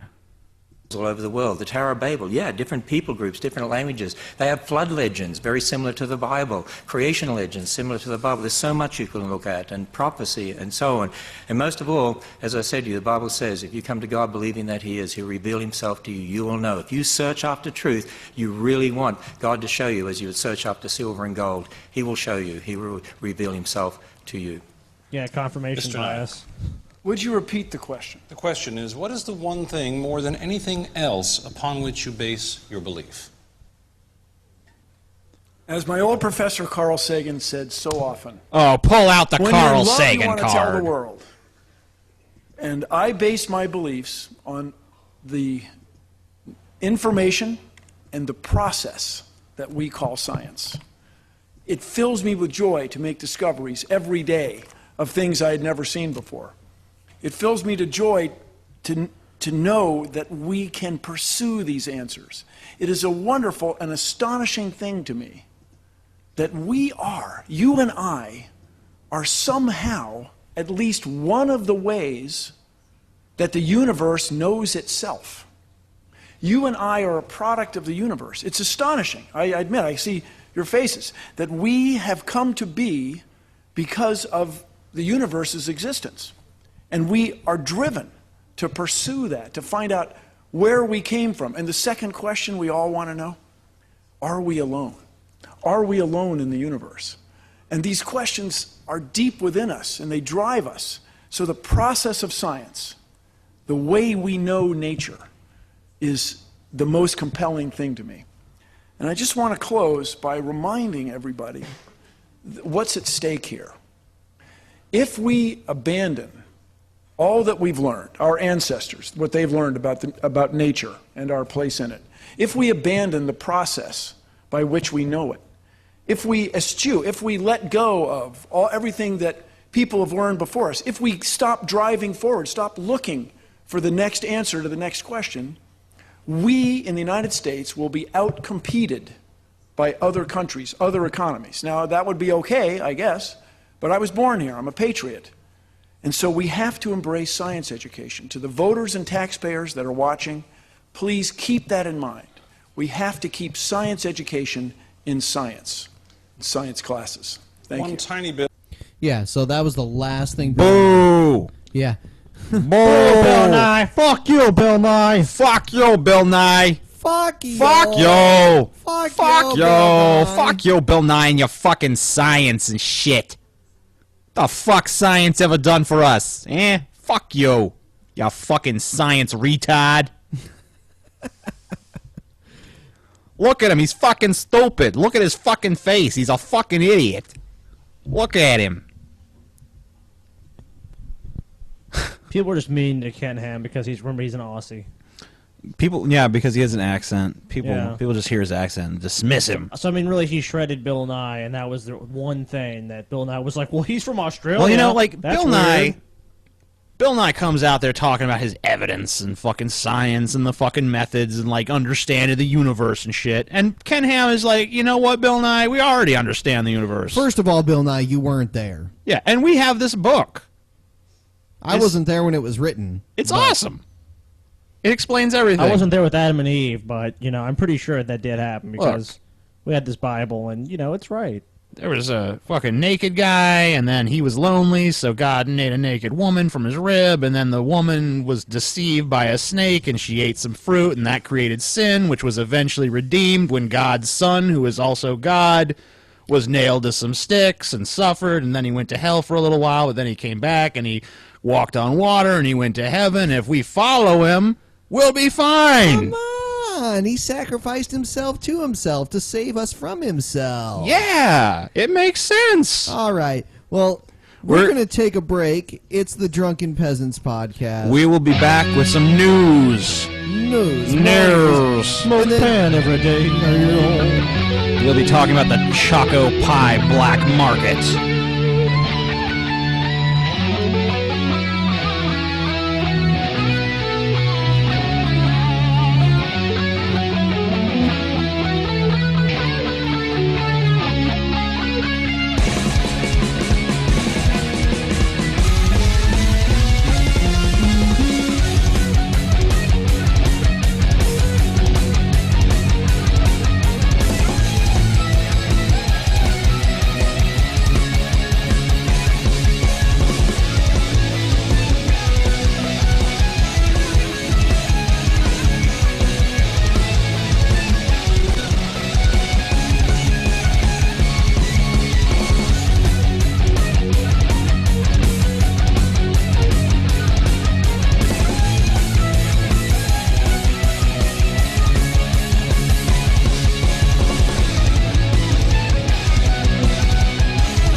Be like silence as we just like look at the microphone like.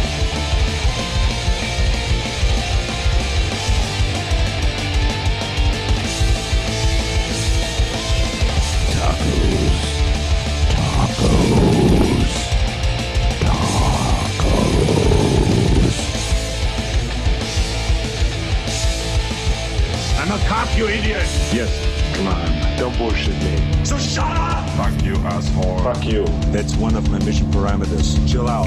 But I hope you leave enough room for my fist because I'm going to ram it into your stomach! Nice to meet you.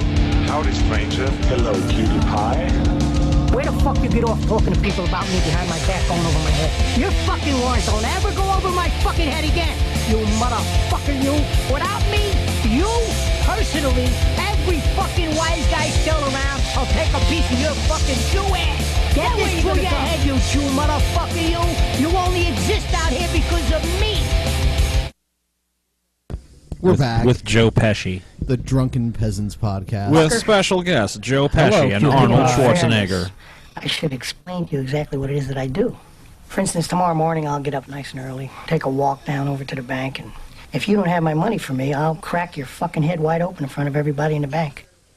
Fucker. Wow. Thanks, Joe.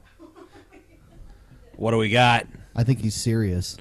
Do we want to do calls or do we want to do the news stories? Let's take a look at the chat room and say what they want. You guys want us to do calls or do you want us to do more news? Calls or news? Calls or news, news or calls. Choose or we'll chop off your balls. Anyone who asked a question before just now is being ignored. So if you have questions, ask them now, right now, on Skype, and we will pick the best ones. Yes. And if you're not on our Skype, the Skype is Drunken Peasants. Not Drunken Pheasants. Drunken Peasants. A lot of people make that mistake. Yeah. I would care for some pheasants. No. I enjoy the Drunken Pheasants podcast. Oh no, not the dreadful Drunken Peasants. I'm into the Drunken Pheasants. Common mistake. Yes, so feel free to ask your questions now. Ax 'em. Yeah, everyone says calls. Calls. Calls. News. Yes, Calls. Yes. Calls. Oh, fuck you. Let's have a call. Nudes. Okay, send us nudes. Yeah. Everyone get naked. Who the fuck knows? I don't. Drunken Peasants on Skype. Don't call us. We'll call you. Ask your question in the text, and we might call you and have you ask it on the air. I'm Detective John Kimball. I'm a cop, you idiot. Hey, I'm a police officer. It's not a tumor. You lack discipline. Does he say I like discipline or I You lack discipline. Put the cookie down. No. Come on. Don't bullshit me. Don't bullshit me. Fucking thing sucks! We're just playing with our soundboards while we wait for calls to come in. Yeah. It looks like we have some. Let's take a look at what we got We have here. a few of them here. Let's see. We know this person. The meaning of life. Call them.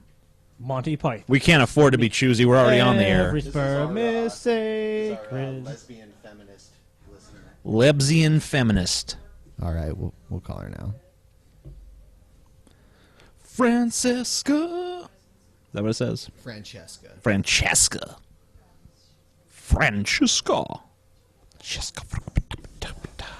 Come on, friend. All right. Wichita. Hello. Hello. It's So, Francesca. Turn me off. okay, sorry. Yeah. My question is, so what's your usual response to someone, like usually a theist, who asks, like, what's the point of life since you're an atheist? What's your usual response? Well, I find it to be an illogical statement. Because to say that you're working for an afterlife is to say...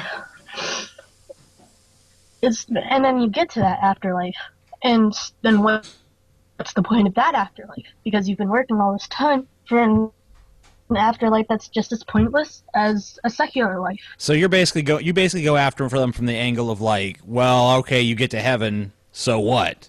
You know, Yeah. what's the point of that? I mean, you guys can't justify that any better than we can justify the meaning of this life. I tend to go with like, I don't get the question too often, but when I do hear people like, what is the meaning of life for your native? Well, it's whatever you want it to be. I mean, you have this life, you have this consciousness, you have the ability to do with it what you wish to a certain extent. So I tend to think that people can find their own meaning, and you know, and people do. I mean, what's meaningful to one person may be totally irrelevant to another. Yeah, that's the answer I always give people that ask me. I say the meaning of life is to give life meaning. Yeah. Yeah. I mean, it's a fundamentally flawed question for them, you know, and they're really just trying to get a reaction, like, well, you know, because I, you know, go to church or believe in God or etc. They want some statement, you know, that like this blanket statement that just is like, well, you know, I don't know where I'm going with this so much to say is like, I think the only possible answer you could give is like, well, like they said, to find your own meaning, or you know, like just procreation, just progeny, like, yep. Yeah, I mean, if you just want it from like a pure biological standpoint, you know, all life exists to perpetuate itself. Yeah. I don't think that's a very rich meaning for most people, although some people do take immense joy in having children. I don't know why. But you know, sure. I mean, but you know, that's the whole point. Is like, you know, find what works for you and pursue that. And I think that a lot of times when Christians or theists in general ask a question like this, it's not really because they honestly want an answer. It's because they're basically saying, "We have the meaning of life. What the fuck do you have, atheists?" Something that I like came up with, and I haven't really heard anyone else say it, is that I don't believe in free will. I think that everything affects everything else, and the fact that you're basically talking about causal determinism. That's you're talking to me right now. Yeah, you're talking to me rather than talking to someone else. That's actually a pretty popular idea in a lot of atheist circles right now. Sam Harris just wrote a book about it not too long ago, where he basically talked about why he doesn't believe in free will. To me, the whole free will debate, there couldn't be a more boring debate, because whether there is free will or not, we persist in the illusion even if there isn't. Yeah. And it doesn't really matter whether there is or isn't, because it doesn't really affect our lives one way or the other. Well, I also think it's pretty ironic, even from a theistic standpoint, they believe in free will more than anything, but they also believe that if you pray for something, God's going to make it happen, which totally takes free will out of the picture. Yes, God has this amazing plan, but pray that it changes. He also works in mysterious ways. Thanks for calling in, Francesca. We're going to take some more calls. We could just go down them in like order if you want. Just anyone. Let's read their questions to make sure they actually have something to say. No, we're not going that route. This guy pretty much usually has had good questions. Let's just go ahead and bring him on the air. This is a guy we've had on a few times. Jeff.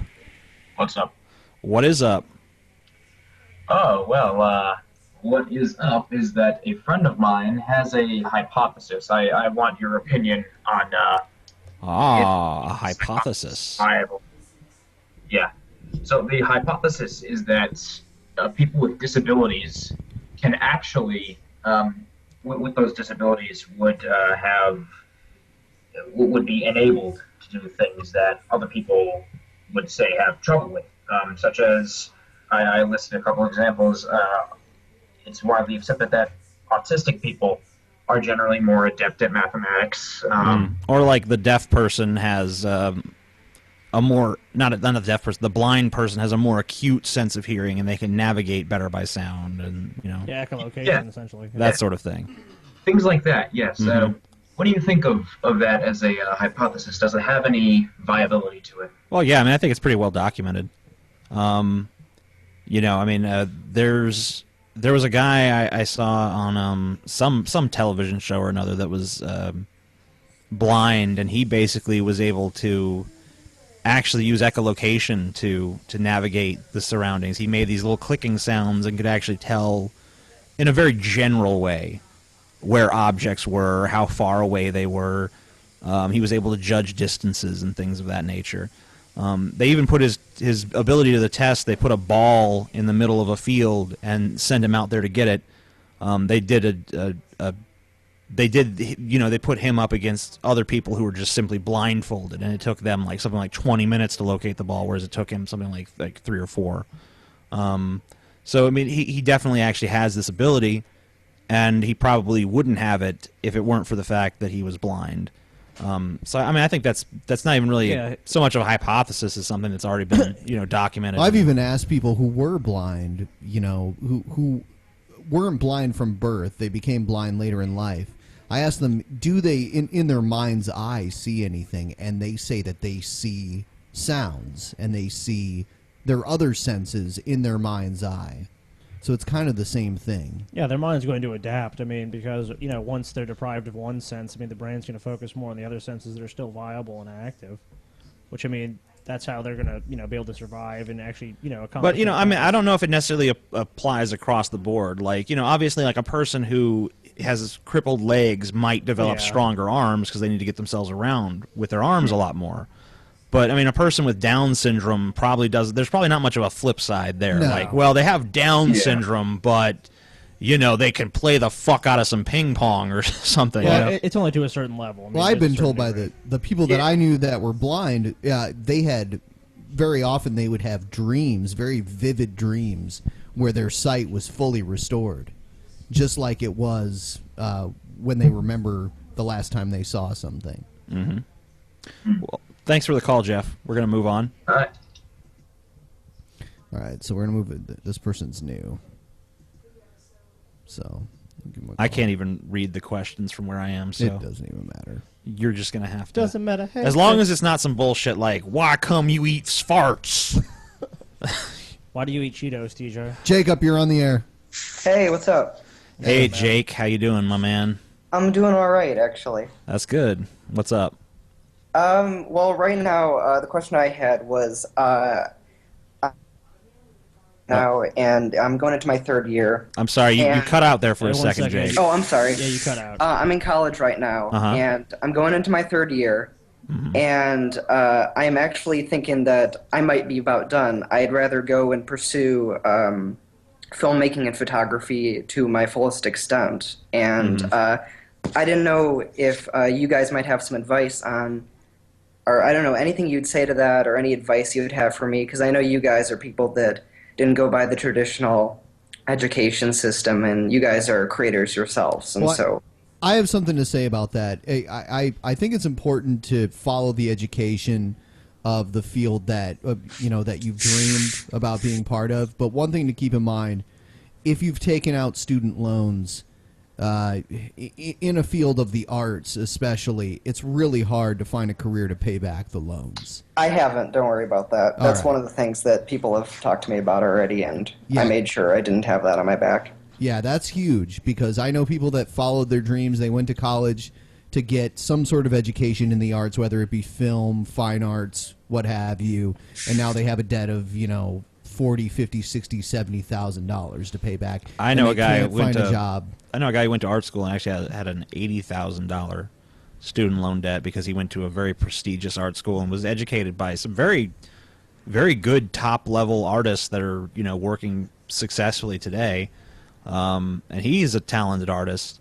Unfortunately, we had a falling out over some bullshit. But oh well, we already know who you're talking about now. No, it's not. It's no one that anyone would really know. Okay. Here, but, It's actually someone else. Oh, okay. I think to bring to his point, though, I mean, you're talking about a non-traditional field for sure, and the thing is that there's really so few barriers to filmmaking nowadays. I mean, people can afford high-end cameras, and really, you just have to pursue your passions in life. I mean, regardless of whether you're going to receive monetary success, if that's really what your goal is, and probably the best advice is you just have to spread whatever your content is or your vision is, and just get it out there and just get something made and done. Because I mean, a million people will talk about projects they want to do, and if they don't do them, and it doesn't really help them. my best advice that I can give you or anyone else in a position similar to yours is just to be absolutely relentless and to be almost immune to discouragement. Yeah.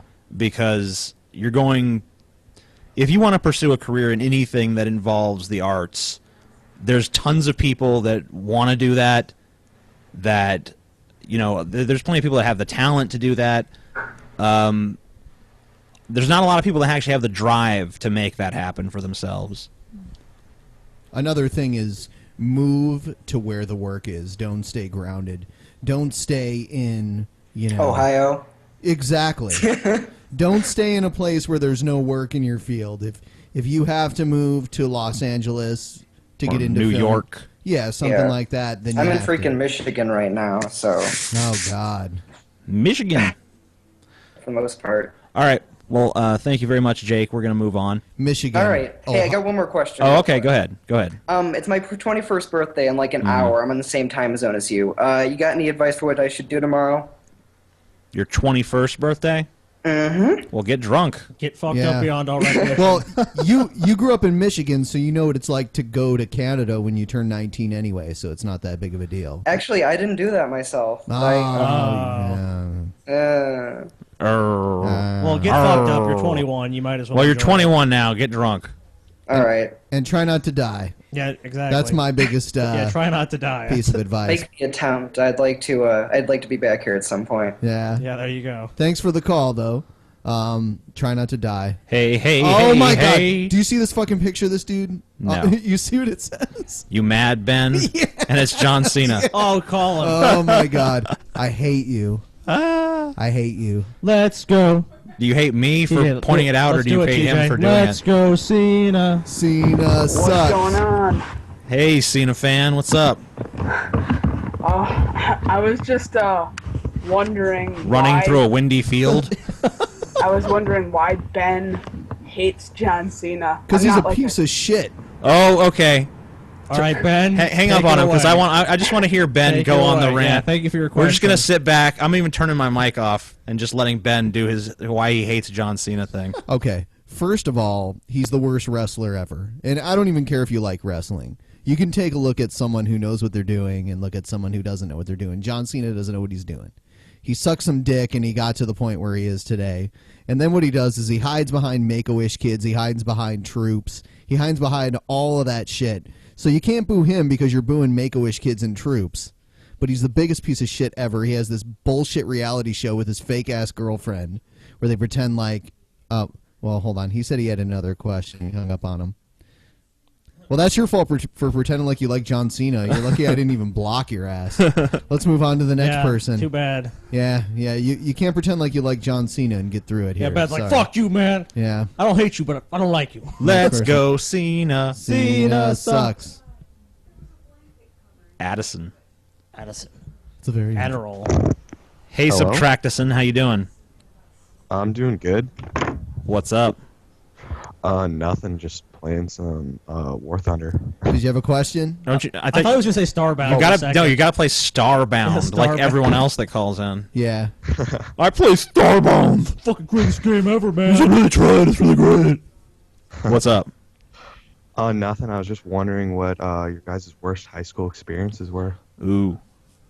Okay. Yeah. I let me cover this first. I went to Catholic school for 4 years. That was my worst high school experience. Good.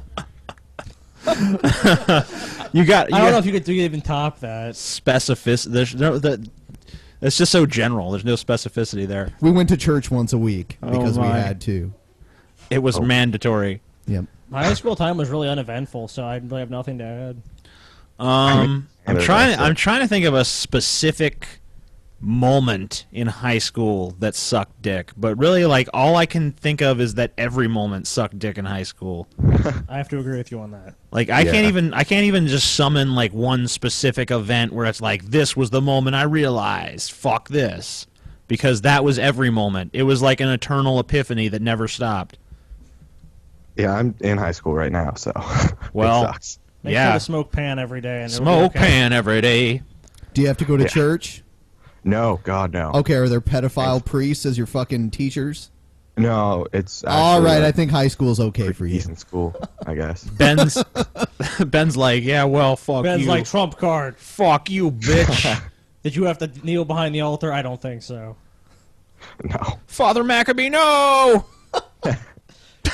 God wants this, my child. Get down on your knees, little boy, before I booger you. All right. All right, thanks, man. Thanks for your question. By subtractison. Cena.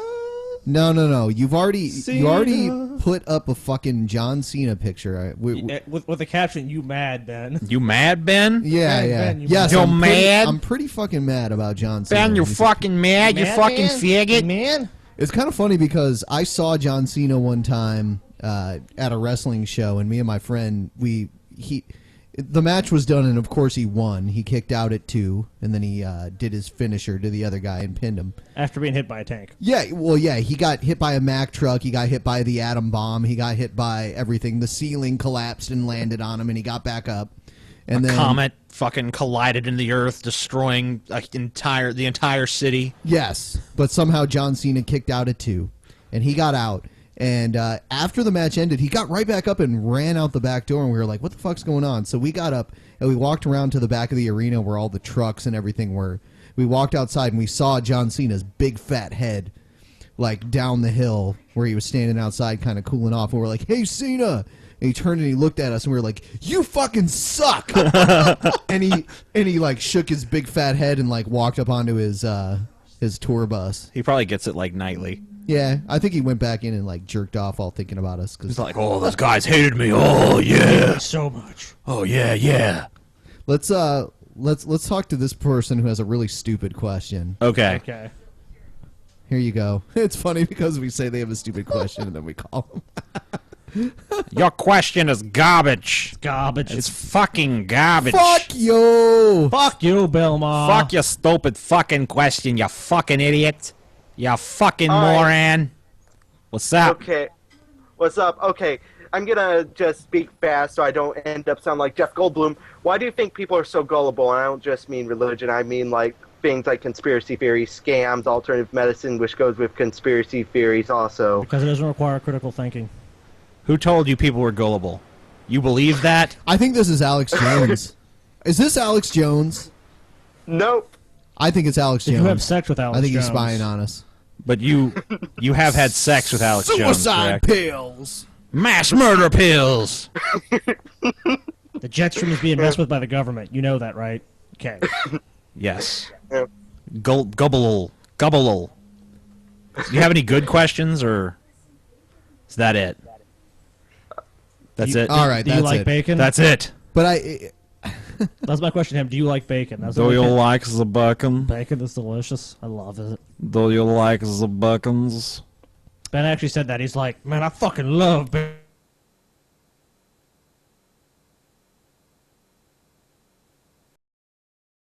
You're my mistress. Yeah, rub bacon all over my nipples, yeah. all right, we'll call this person. Here we go. Bacon nipple grease party 2. Revenge of the Sizzle. Revenge of the Sizzle. Hello? Yeah, hey Patrick, how you doing? What's up? Well, I'm doing well, you know. Good. Just chilling out. I don't know. We don't know. Oh, sorry, my bad. I have your stream running on the other end. Okay. But I have a question for you. Go ahead. Do you think the election system needs to be reformed? And if so, what would you reform? Actually, the way money is involved in the whole electoral campaigns, that's what needs to be reformed. The fact that the candidate with the most money is the one that has the clear advantage, not necessarily the one that wins. We've seen that in the last few elections. Obviously, Mitt Romney had more money than Obama, even though Obama was the president. Yeah, But and still. that stupid bitch, Linda McMahon, blew. Why do you Meg keep Whit- bringing this up? Meg Whitman in California. Well, she's actually a pretty good example, though. I mean, she spent millions and millions of dollars trying to win Your typical plutocrat. 2 different yeah. elections and failed miserably both times. Exactly. Well, actually, she spent $10 million. She can't even give her wrestlers health insurance. Yeah. But I want to get away from the wrestling thing. But yeah, the money, they need to get the money out of it. I think Joe They need to Schmo- pile drive money out of politics. Seriously, I think if Joe Schmo, who happens to be like the principal of John F. Kennedy High School, if he's the best quality candidate for president, he should be able to run, even though he only makes like $50,000-$60,000 a year. But that's not how it is right now. Right. I'd like to see the end of gerrymandering. Well, and endless corporate contributions through, charities. I also think that at the very least, the national elections should be based on a popular vote.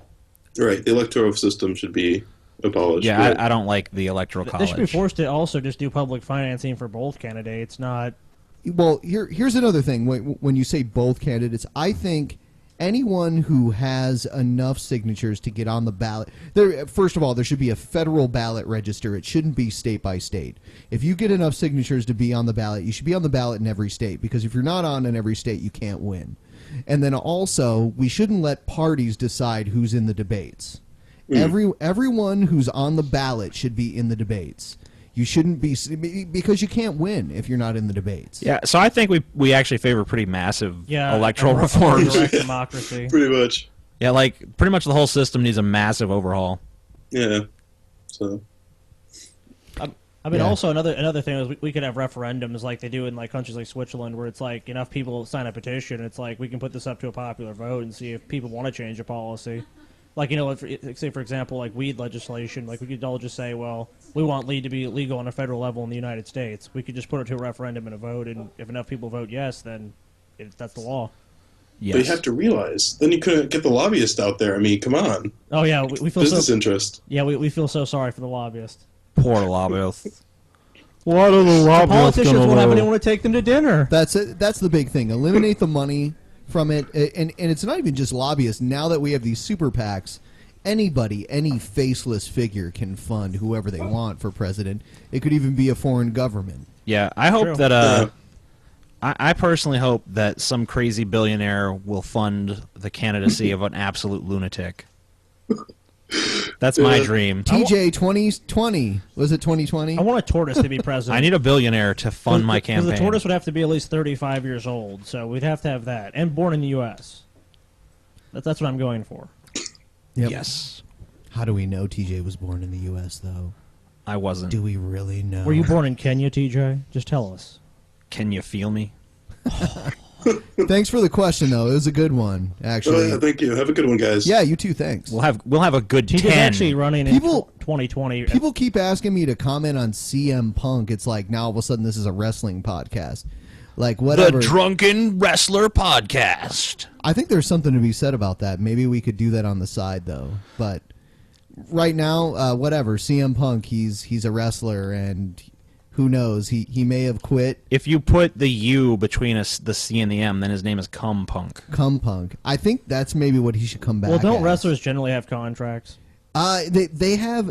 They're private contractors, so they have kind of like word of mouth contracts. There wasn't really such thing as a guaranteed contract until the last like 10, 15 years or so, but it can be terminated, at will employment. With at will employment, both sides can terminate the contract for any reason at any time. It's like, hey, fuck you, bitch. And that's the thing. CM Punk's tired of John Cena's bitch ass, so he's gone again. And this time he may go to Ring of Honor. And that's all I'm going to say about wrestling anymore for the rest of this show. All right, so who's this person? I'm just going to call this person. Let's just call this person at random, even though they don't understand the rules. Hello? Hello, random person. How are you? Hey, guys. I just wanted to ask if you guys have ever had any experience with psychedelic drugs, and could you share some experiences and your analysis? It's kind of funny experience? because before we came back from the break, we were kind of talking about it. Oh, really? Yeah, we cannot confirm nor deny that. One thing I can say is I have hair about as long as yours, and I have guitars and keyboards. So I don't know. Take that and run with it. Oh, okay. I'm gonna go with the Salvador Dali answer, which is I don't do drugs, I am drugs. Oh. He is. Like I cut off a piece of his arm the other day and I ate it and I fucking tripped for like 10 minutes. He's like a melting clock. Yeah. I'm like the melting clock. Yes, that's true. Wow. Okay. So I didn't realize that you guys weren't going to be able to admit that. So are you going to give us some drugs or what? You were asking so you could give them to us. Yeah. Just I say can make now. an account on the Soap Road. And, Don't say no. Just say now. Oh, okay. Bye. Bye. Bye. Hasta Thank la you guys. vista. Muchas gracias. It was a pleasure. Yeah. To take your drug question. He's like, oh, I didn't know you guys couldn't admit to doing hardcore drugs. you guys did. How much cocaine do you do? You guys and where do you buy it? You want to admit to murder while you're at it too? Hey, you guys ever like murdered another dude? Why I don't you won't tell me tell like, anyone, man. details I about swear. like, the time you killed those people, man? And like, where'd you bury the bodies at? You know, it's You cool. killed them. Just tell Here's a regular on our show, Mr. Dan. Arugula. Arugula. Arugula. Daniel. I'll do some arugula, Daniel. TJ. My name is Daniel. Cocker Spaniel. Daniel. That's just an absurd amount of mocking now. My name's Daniel. It's like, what the fuck? Fuck you for Not- being named Daniel, yeah, now you're bitch. mocking him for Why does he always ask questions but he never answers his... okay, there he is. Hello. There you go. Da-da-da-da-da. What took you so long? Jesus. Jesus, Danny. You're switching away from the porn sites, guys. Come on. My internet is laggy as shit. Okay. You say, yeah, okay, go So, ahead. feel free to restate your question. Rest All right. If you had like possibly needed any one goal that you wanted to achieve, what? We have no idea. If you could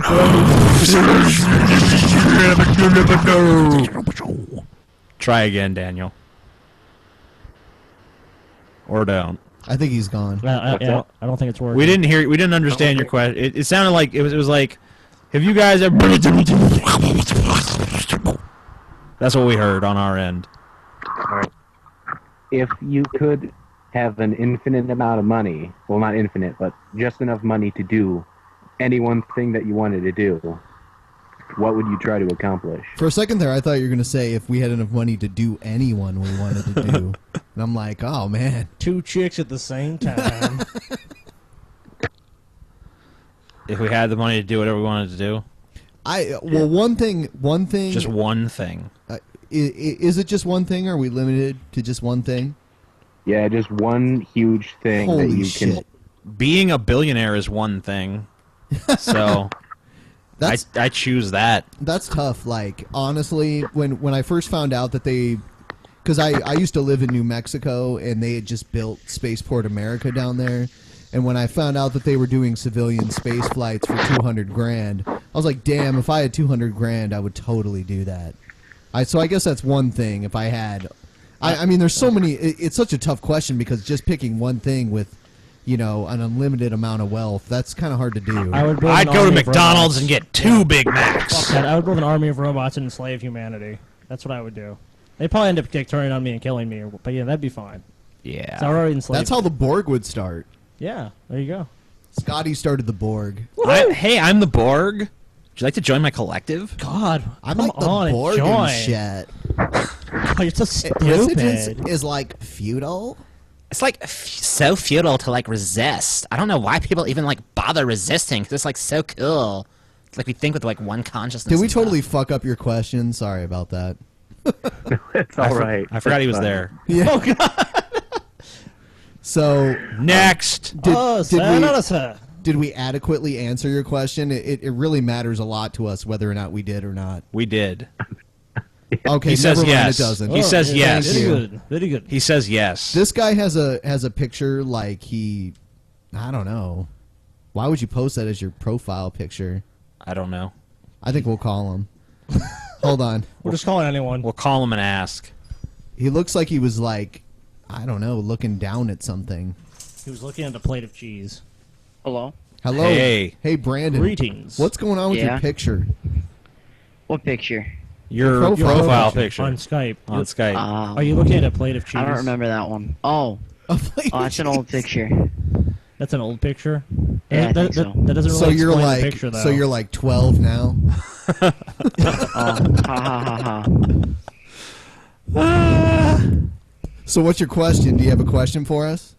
I sent it to you. Hang on. Yeah, read it again read so all the it. listeners can hear. And stop breathing so hard, please. Brandon, what are you doing? Okay, well, my question was that if you claim that anyone who's religious, and if they're ignorant, do you believe in a superior being, then you're stupid? then does that make yourself as bad as the people who believe in that? By rejecting somebody else's belief because you can't comprehend it, then are you stooping to their level of stupidity? This question is utter nonsense to begin with. I mean, I'm sorry. This is ludicrous. The problem with what you're asking is that it's not a lack of comprehension that leads us to reject the God hypothesis. It's the presence of comprehension. It's the fact that the notion is ludicrous and is totally in conflict with modern science. Are you a theist, Brandon? No, Oh, I'm not. okay. It almost sounded like some sort of theist trick question. You sound like you some kind of theist, boy. We don't take kind to them around We don't these take here kind to no believers around here in this neck of the woods. Which way is the way to town? Back the way you came. These are two guys from Louisiana saying this. Louisiana, boy! You're perfectly welcome with your views up here in the north. Yes. Next caller. All right. Thanks for your question. All right. So He was like, uh-huh. He's like, uh-huh. You make fun of my picture, you piece of shit. You're mean to me. He was looking at a plate of cheese. The funny thing was he didn't even explain. He's like, that's an old picture. Like, that still doesn't explain what It doesn't explain what the fuck you're doing in the picture. I was looking down at my dick and wishing it were bigger. Here, actually, I have a funny story about that. Dr. But Smurf. He has a cool name. We'll give him that. yeah. You don't have any funny stories, Ben. You're wrong. I'm wrong. You're wrong. Never mind. Never mind. Calling Dr. Smurf. Dr. Smurf. He's not answering. He heard how we treated the last caller. And he's He's like, he's fuck nervous. this Like, shit. God damn, these dudes are fucking dicks. I ain't calling this show. Well, you had your chance, Dr. Smurf. One time, Go live in Smurfland. years ago when I was a little kid, my mom was complaining to my dad, like, you never do anything with your kids. Why don't you take them somewhere, like, to the art museum? And my dad took me and my brother to the art museum. My dad's like a real working class guy, not an artsy guy. And we were looking at this picture of the baby Jesus with the Virgin Mary, and she was praying in front of the baby Jesus with her hands not quite together, like this far apart, like a half-inch apart. And my dad was like, you know what she's saying? She's saying, someday Jesus' dick will be this big. That's fucking awesome. Yeah. Answer Dr. Smurf. All right. He's calling us. Smurf. Hello, Dr. Smurf. I gotta turn you down. Hold on. Oh, you have to turn us down? Fuck you, Dr. Smurf. I'm broadcasting through the speaker, so I have to pause the feed. Fuck you! Fuck you, Bill Ma. Who the fuck you think you is? You just fucking put me on goddamn hold? Call into my fucking show? I got the ulcers, man. Pissing me off, Dr. Smurf. We have several ulcers now. What's your because of question, me. Dr. Smurf? It's kind of weird that there never was a question Dr. is- Smurf, actually. Yeah, those there was first get Papa sick. Smurf, there was Brainy Smurf, Baker Smurf, and there was never, like, What it's never about like... drug dealer Smurf? Yeah, drug dealer Smurf. And there was like one female Smurf. God. And she was created by Gargamel. She wasn't even like The a real Smurfs invented Smurf. gangbangs. I think that's what happened. Anyway, sorry, Dr. Smurf. Go ahead. It's okay. Do you think it was detrimental to science to even give Ken Ham a stage? Or Yes. do you think that the public humiliation of his worldview was You know, worth it? I was kind of skeptical of it until I saw Pat Robertson come out and say, like, Ken Ham's an idiot. Yeah, where he was like, fuck you, Ken Ham, you ruined everything. When Pat Robertson is the voice of reason in your movement, Yeah. you have some serious issues going on. Yeah, once I saw that, I was like, oh, okay, it was a good idea after all. Because, I mean, if even Pat Robertson is having to be, like, coming out to apologize for you and be like, well, he doesn't represent he's all not of with us us. now. He's by himself over there. He's crazy. I do feel bad for Bill Nye, though, being in that group. There, he just had dead faces. No one laughed at his jokes at all. It felt like he was hoping the live audience on the internet was connecting with him. Well, like TJ in his last video, he actually covered some questions that people had written down, very incoherently written down. For most of them seem to be for Bill Nye. The thermodynamics question, Yeah. which Bill covered. Exactly. I think they might have written those before the debate, in all deference to them. I wonder if they were coached. I wonder if a lot of them even know what the laws of thermodynamics were anyway. If you, really quick, before you go to next caller, if you want to have a good laugh, go to Ray Comfort's Facebook page right now and read how they're trying to like say that all the polls have been attacked by atheists, and like, oh, Ken Ham won, it's the liberal media. And Oh, Dr. Smith, I can't understand what you're saying. Why don't you Oh, say did you lose that in me? more layman's terms for me, please? Oh, yeah. The atheist's worst nightmare, the banana. The banana. Well, TJ's asshole's worst nightmare. Is the banana. What do you mean? That's TJ's asshole's fondest dream. Don't forget the chocolate syrup, boys and girls, and whipped cream. There was no whipped cream. You know, it's actually my brother is new to our show and everything, and one day he was like, "Oh, I'm gonna look up TJ. What does he do?" Oh God. Anyway, yeah, that's a whole other story. Yeah, So- I apologize on behalf of my family. I don't. I don't. Hey. Smoke pan every day. Here's a. Let's call smoke pan every day. This is the same person that had the John Cena picture.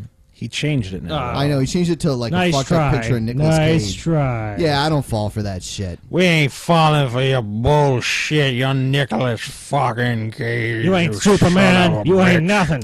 Let's call this person who looks like they have boobs. Yeah.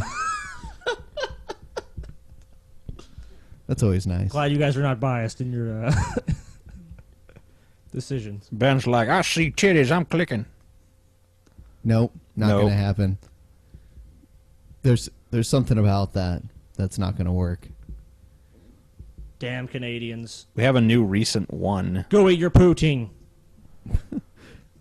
I'm saying that because the person said they were in Canada. One of these, Well, Skype says they were in one Canada. of these is gonna be TJ fucks things on a sock account, and he's gonna let's be go- mad at you, Scotty. That's good. Do you want me to just call him? Yeah, Do you want call me to TJ Fox things because I actually have an offer to make him.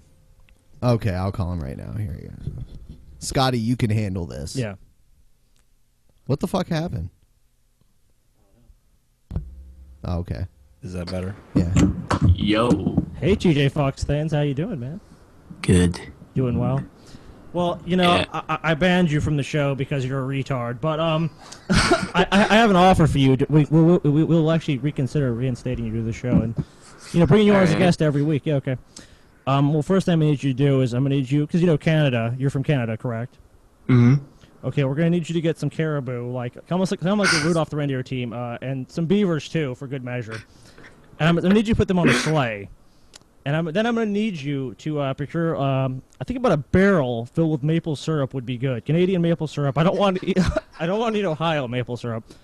I'm also then going to need about, you guys use kilos there, but I'm going to use pounds because I'm an American, about 1,000 pounds of poutine from Quebec. So I'm going to need that. And then I'm also going to need a lifetime supply of Tim Hortons gift cards, the coffee itself, the stuff to make the coffee, the materials, whatever. That'd be fine. And you need to bring it here.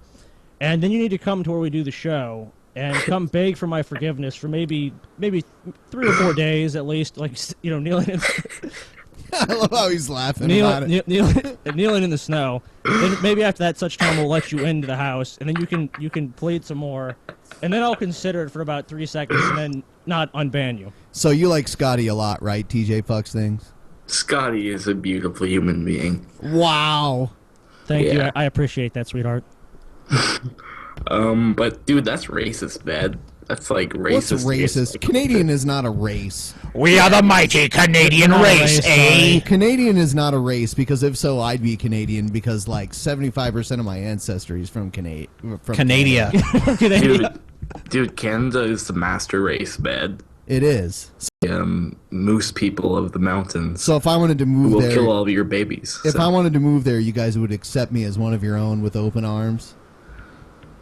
Sure. Oh no, that doesn't sound too convincing. I don't buy it. Yeah, It's a trap. that's bullshit. It's a trap. It's open a trap. arms with daggers in their You know, I've been hands. to your town many a times, London, Ontario, many a times. Yeah. I've only been to the GTA. I've been to the GTA probably like 20 times.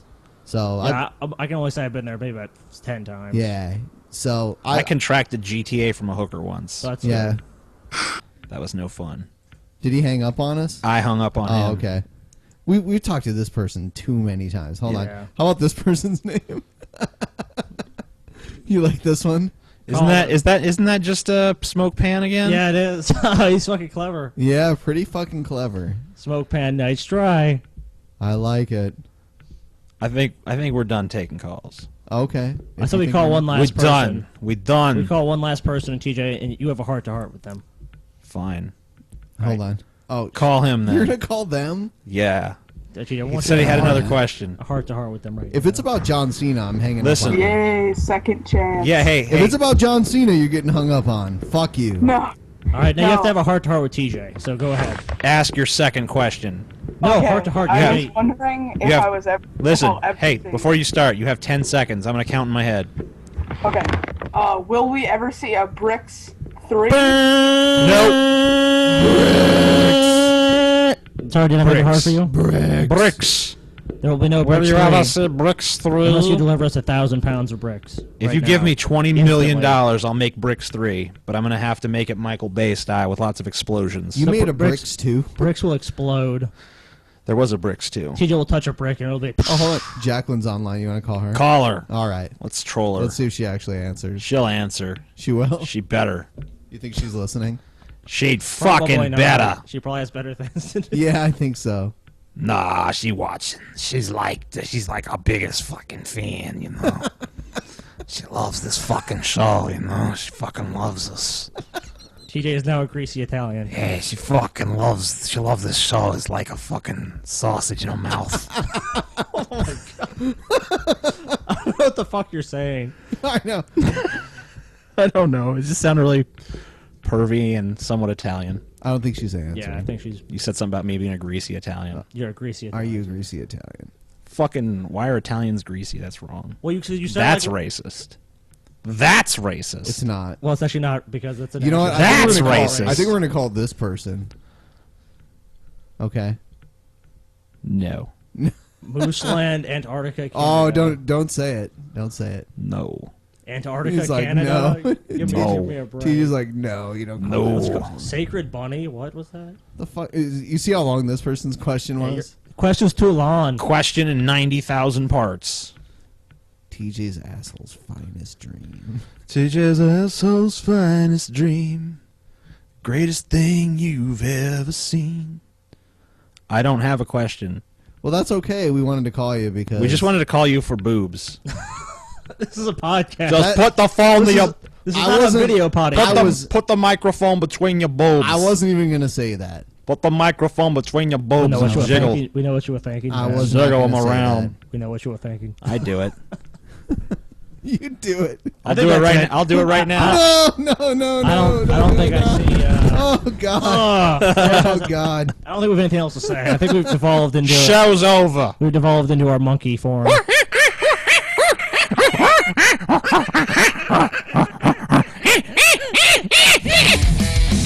All right. Well, before we go, we just want to remind everyone: hit like, hit subscribe. Hit the like button thingamajig.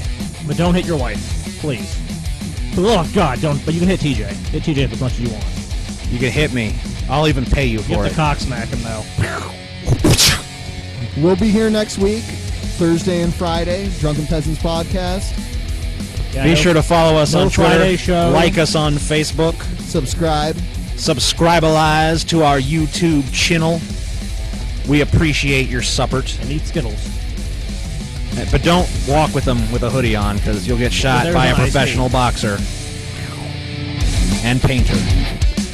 So long.